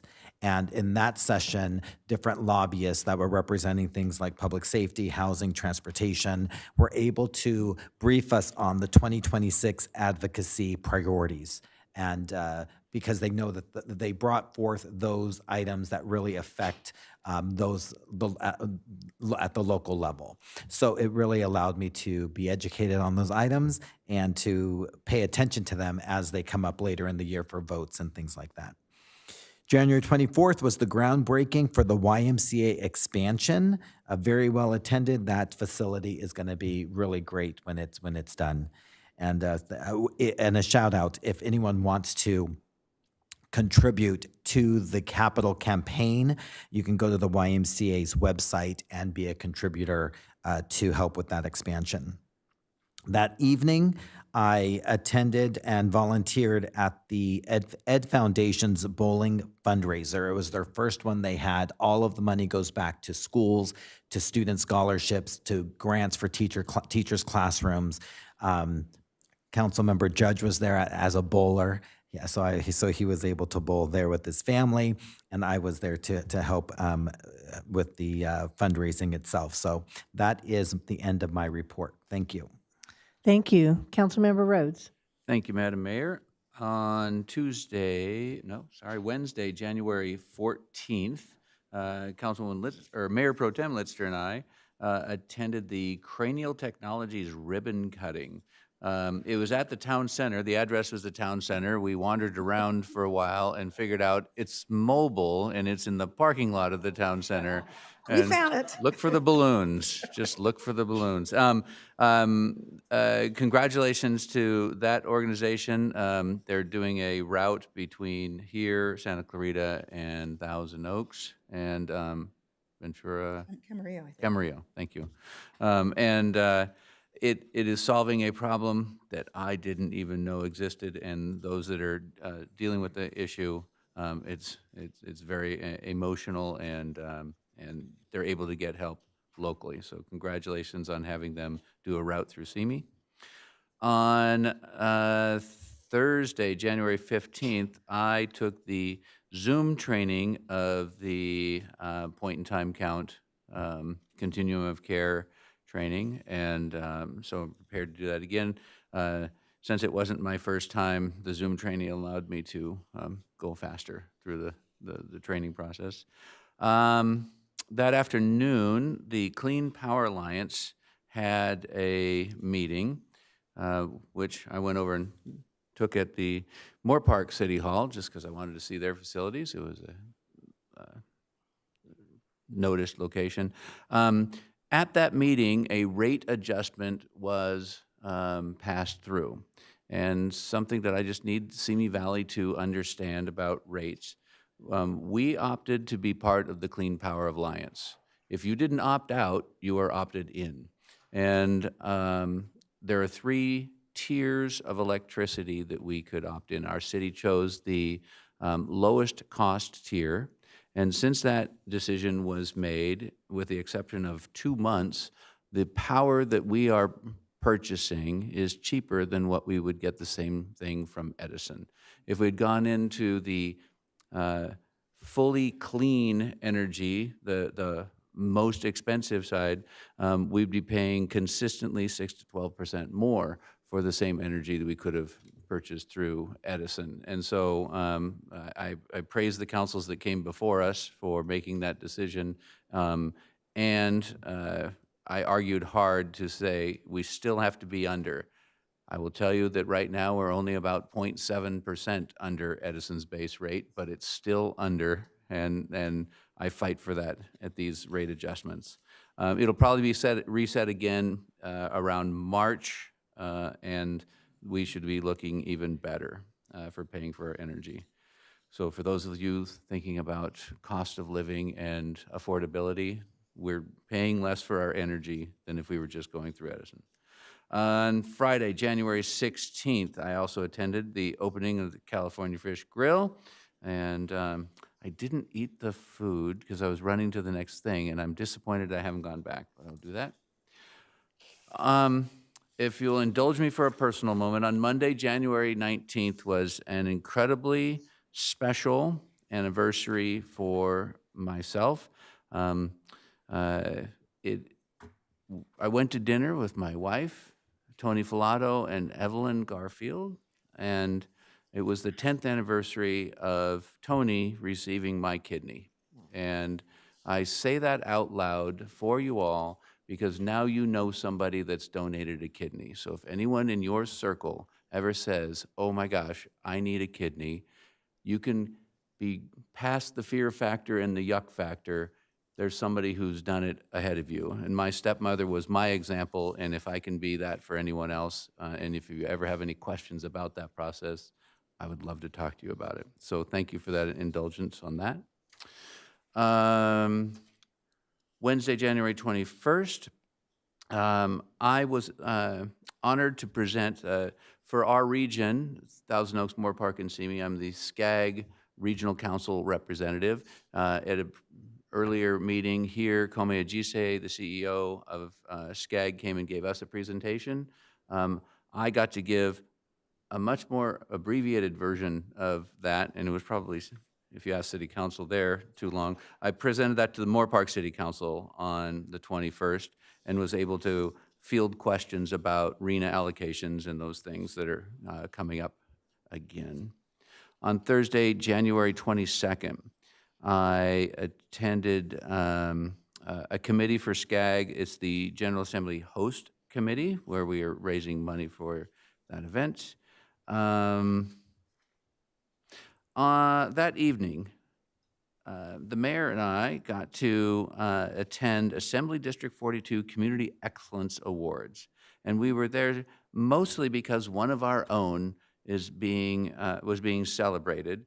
And I can't wait to bring him forward, and I would doesn't need to be an agenda item, but I would like us to present to celebrate our own, his heroic story was one I want to tell at that time. And if I got the name right, it's Malcolm Dix?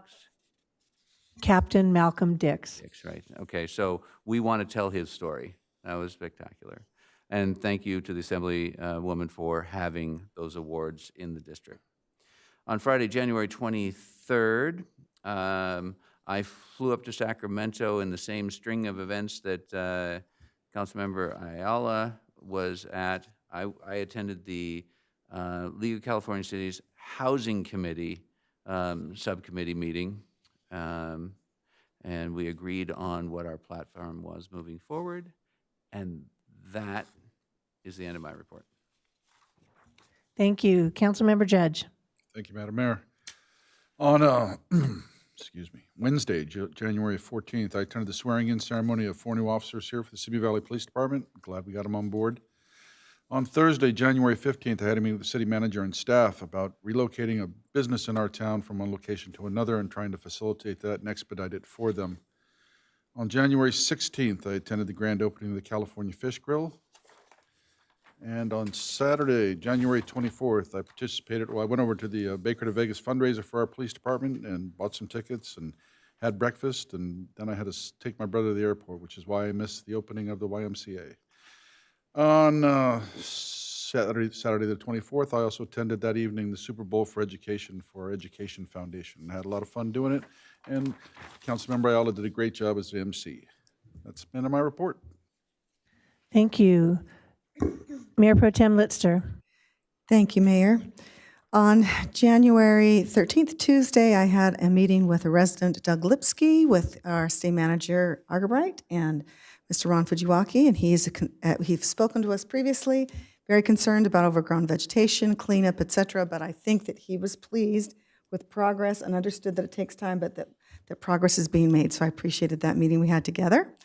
On Wednesday, January the 14th, it was quite educational to attend the Cranial Technologies ribbon cutting with Councilmember Rhodes. This is the first time this agency, they have brick and mortars all over the place, but this is their first. Think of a RV, or I would say like a library, whatever, office on RV. Anyway, but they have scheduled specifically Wednesday appointments here in Simi Valley, and heretofore, if a young parents needed a child who needed a cranial, it's the helmets that shape their skull, et cetera, into proper shape for various reasons we learned, medical as well as aesthetics. But they would have to travel to Pasadena or somewhere quite distant. And it has to be checked every other week or so. And so this is a great service to have this here in Simi Valley. And so, yes, they start Santa Clarita, but Wednesday, in Simi Valley, they go, and there was a discussion they didn't have actually Friday set up in Thousand Oaks. We suggested they just come right on back to Simi Valley. It wasn't very far for Thousand Oaks to drive, so we'll see if that materializes, but they very much appreciated our welcome. I, too, attended the swearing-in ceremony for Officers Jorge Pineda, Evan Hutchins, and Timothy McCone. Glad to have some great officers coming on board. And then that evening, attended the Ambassadors Roundtable conversation at the Reagan Library, where the ambassador to NATO spoke, in addition to ambassadors that represent Poland, U.S. ambassadors to Poland, Czech Republic, Netherlands, very timely as these international experiences are taking place, and to get their perspective as ambassadors. It was very, very educational. Thursday, January the 15th, I attended a meeting with Gail Sutton and the Conejo Simi Valley Moorpark Association of Realtors with Mayor Kavanaugh, and it was good to meet with them and to hear their concerns, and really they just are looking to address positive housing issues here in Simi Valley, wanted to know what housing was coming online. We discussed rising costs, et cetera, but it was a very good meeting. That afternoon, I had a meeting with VCOG, the Administration Committee meeting. Friday, January 16th, I too attended the California Fish Grill. I learned that is their number 66 entity here in Simi Valley. Clearly, it's been well received across Southern California, and I want you to know I too have not eaten there, although I took my husband the next night, but when we saw how long the line was, we went next door to Urban Cafe, which was lovely as well. So I will get there, though. I will get there. On Monday, January the 19th, I stepped at Martin Luther King Jr. Day, appreciated time to commemorate. And I will tell you, because it was one of those holidays that's getting more and more attention, I was at a park with my grandkids. You will not believe the number of people who were there with their families anyway. But I will tell you that Councilmember Ayala did a great job emceeing the peace vigil that was held at St. Francis of Assisi Episcopal Church. Well done. Tuesday, January 20th, I too retook homeless training to be part of the count. And then that evening spoke at the Youth Council about my involvements with the city and history and what. But really, my takeaway is great group of youth doing lots and lots of great activities, and there were easily 20 other youth there just observing because they won the opportunity to be part of it next year. So really, it's a great program we have. Wednesday, January 21st, I flew up with Councilmember Argerbright to attend the Mayor and Council Members Academy. It was a refresher course, and I will say I took several things away from it. First of all, some of it is about meeting with people and establishing relationships that can mean something for the city. Some of it too, and they're laughing at me. She's laughing at me because I was encouraging that, and Councilmember Ayala was suggesting I didn't want to be hanging out with them, but no, it was very much an opportunity to meet people. And also certainly to gain insights about good governance. I will tell you one of the best new relationships was the council members of the Tehachapi, who have done some amazing things with murals and artistic, with a budget of $0 for their community, and I was really inspired. And so I'm going to reach out to them to see ways that we can work with our arts projects here in their community. Just some of my takeaways quickly. I thought I'd just jot a few things with the training that took place on Wednesday and Thursday. The opening remarks by the president said, cities are like fingers. We need to make a fist and become one. In other words, we need to work together with other cities to get things done. I like that thought. Just a reminder that we are one of the 74 largest cities in the state of California. It's good to remember that we have some mass and we can get some things done. I was reminded in the legislative advocacy session about legal powers, obligations, et cetera. In a sense, the city, we have the opportunity to be 3 bodies all contained in one, legislative, judicial, executive. And I just hadn't really thought about that before, but that was a good reminder. I also learned that Mayor Kavanaugh, just so you know this, I learned that yes, agendas have to be posted 72 hours in advance, but if there's a special meeting, they can happen concurrently. If something comes up, you can call a special meeting, and anyway, they could all happen together. So if something happens last minute. Oh, I'm not going there. I'm sorry, I don't know if you heard what he just said. Some cities do allow the mayor pro tem to be part of the agenda setting, but I was not going there. That's Councilmember Ayala. Is that? No, I'm very fine with how it's done right now. Anyway, so that just good things to be learned there. On Friday, January 23rd, I did actually throw my hat and try to be considered as the city representative for LAFCO. I was not selected. They reappointed Bert Perello, who is of Oxnard, but the experience of applying for that position, and I'm grateful to Mayor Kavanaugh and the others who voted for me. And again, I wasn't able to be there in person. I had to be over Zoom. But the experience of applying, I became a LAFCO, not expert, but I did lots of reading, et cetera, and learned so much about the process that I actually think it might be nice to have the director, Kai Luomo, of LAFCO present a little bit to educate us, because those are some issues that we are facing. And a couple quick things I learned. It was in 2000, LAFCO was formed in 1963. 2003 is when they made the decision that if we annex over more than 40 acres or more, that we have to then annex the islands. That was a decision made in 2003, not specific to Simi Valley, specific to the entire county, and several cities have already done that. The other thing I learned is they very much are towards the end of the process, that in the last 10 years, they have 100% approved every annexation that's come before them. So anyway, it was an interesting process.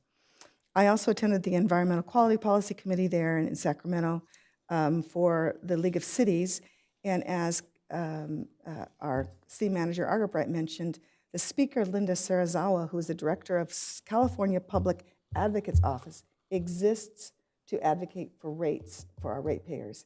And she brought up the statistic that I found very telling, that our electric rates now, right now, put us with what we have to pay for electric vehicle rates and for gasoline are just a hairs away from each other. The idea was it was supposed to be such a power savings. The way rates are going right now, that's not, you can't say that very much longer. And it costs just as much to drive an electric car as far, anyway, so that was, but I know that we can work with them in advocating for our ratepayers. That was Friday. Saturday, I attended, that wonderful ribbon cutting and reminder that the city's allowance of them to use some of our land there at a reasonable rate allows much of that to happen. And yes, Super Bowl education was great. Lots of great things happen in our community. That ends my report. Thank you, Mayor Pro Tem. On Thursday, January 15th, I had a busy day. So from 8:30 to 9, I had my weekly touch base with our city manager.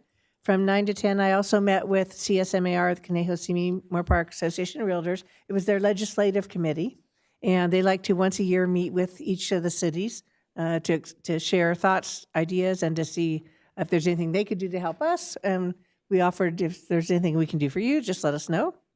From 12 or at noon, I went over to the RE/MAX office on Simi Town Center Way and they have a monthly group, met with about 20 to 25 realtors, just to give them an update on what's going on in Simi Valley and to answer any questions they might have. I do have a couple of questions that I will forward to the city manager that I said I would get back to them on.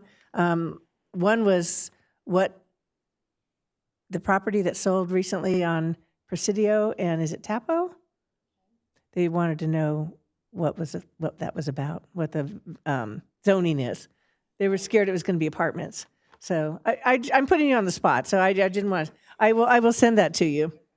I told them I would get them some answers, and then that afternoon I had the pleasure of attending the EDC's annual meeting. So they do that every January, and I was honored to be a part of the panel where we spoke about film. So myself and Supervisor Parvin represented the film industry for this area, and we both were able to be very proactive about what we want to do with filming and that we're doing our best to move forward. County CEO Savette Johnson was also there. And so I think the panel actually was very interesting. And I'm not just saying that because I was on it. I'm saying that because past ones have been very dry. So this one was we got a lot of compliments on it. It was a very interesting topic and subject. And Alondra Gaitan facilitated it, and she did a great job. Let's see. Next, on Wednesday, January 21st, I attended the Seroptimist Stop Human Trafficking Awareness Month event. It's always a great event. It's very well attended. There were more people there this year than there were 2 years ago when they did the same type of thing. The speaker, Rebecca Bender, I believe her name was. She was trafficked at one point in time. She was an awesome speaker, has a great story to tell about how she got in, how she got out, and she has a book out if you ever want to look at it. She was very, very good, really, really, really good at her speech. She has had a daughter during the time, so it was a different story than the speaker we had 2 years ago. So you can see it's not a one-size-fits-all when they get trafficked. It hits all areas in all different ways. But it was a great event. Seroptimist is very, very passionate about Stop Human Trafficking, and they do a great job on that. On Thursday, January 22nd, I also attended Assembly Members Irwin's Awards over at the Agora Hills Recreation Center. Whoa, it's a beautiful building. It's on top of a hill. It's really gorgeous. I had to call Councilmember Rhodes to find it. I'm like, where are you? And it was very much an honor to LAFD County. Captain Malcolm Dix was honored as the first responder for the 42nd District. So it was great. And he has the story behind why he was honored and why he was chosen is just amazing. So we will have him come to Simi Valley, to our city council. He lives here and with his wife and 2 children, his wife Tracy. So it would be great. It will be fun to honor him here. And he's just a very humble guy. And part of the story is that he works on urban rescue, I think is what his in training, countywide, statewide. He wasn't working the fires. He wasn't assigned to a fire station. He went down to help. So that's kind of the part of it. So, but I don't want to spoil the story. So, but it was great to recognize him. On Friday, January 23rd, I attended the city selection committee in the morning where we had Mayor Pro Tem Litster apply for the this LAFCO position. I will let you know, last time we tried, we didn't get any votes, hardly or one. We had a 5-3 vote, so we were close this time. And Thousand Oaks wasn't there. It might have been even closer. So, but it was great. They did reappoint Bert Perello, which was good, but Mayor Pro Tem Litster had a very good resume and was very impressive to some of the other cities. So thank you for applying. And that afternoon of luncheon, I went to the Conejo-Simi Moorpark Association of Realtors 17th Annual Awards and Installation Luncheon. And that runs from it's a long luncheon, very long luncheon. But it was great. I was with Supervisor Parvin also at that one. And they installed Ryan Huggins as the new president for CSMAR. And he's going to do a great job. He's also on the legislative committee. So he was one of the gentlemen that was here when we met with the Mayor Pro Tem also. So they do great things and look forward to his year as president. On Saturday, I also attended the Simi Valley YMCA's groundbreaking event. Again, that was very good. They did a great job on that. I'm excited about what they're going to be building there. And like Councilmember Ayala said, if you can donate, please donate. They're looking for the community's the community's part now. And that evening, I went to the Simi Valley PD's Baker to Vegas fundraiser at Cronies. It was a great event. They had people all day long come in and buy tickets. I stayed for the drawings and I didn't win anything, but I probably should have left. But they had a really good turnout. I think they did great on their ticket sales. And so if you want to support them, you can look into that too. And then I can't wait to see what place they place when they come back. So they're very excited about it. And then today I had the pleasure of sitting in on a site council meeting with Santa Susana Elementary School. We did it on Zoom. So we went over their school safety program. But she also went over the principal is Stacy Walker, very, very nice. And she's been there for a while, so she knows a lot about the community there and their student body. And it was interesting to see the different things they do. They have a dashboard that each school has that's very interesting. The state makes them do that. You can look at statistics on where they are academically, English language, mathematics. It was very, very interesting to share all that. But their safety program is pretty good. I'm impressed by what the schools do. They work very well with the PD. I know she was talking about they had done something with our PD before. And I guess it's a new thing. Some of the schools will be contacting me to go over it with them. So I know this was Santa Susana Elementary, and I know Crestview has already reached out too. But I think it's a good combination to get city and schools working together again. So it was very, very informative. I enjoyed it meeting them, and I look forward to meeting Crestview too. So that's it for my report. Agenda 10B.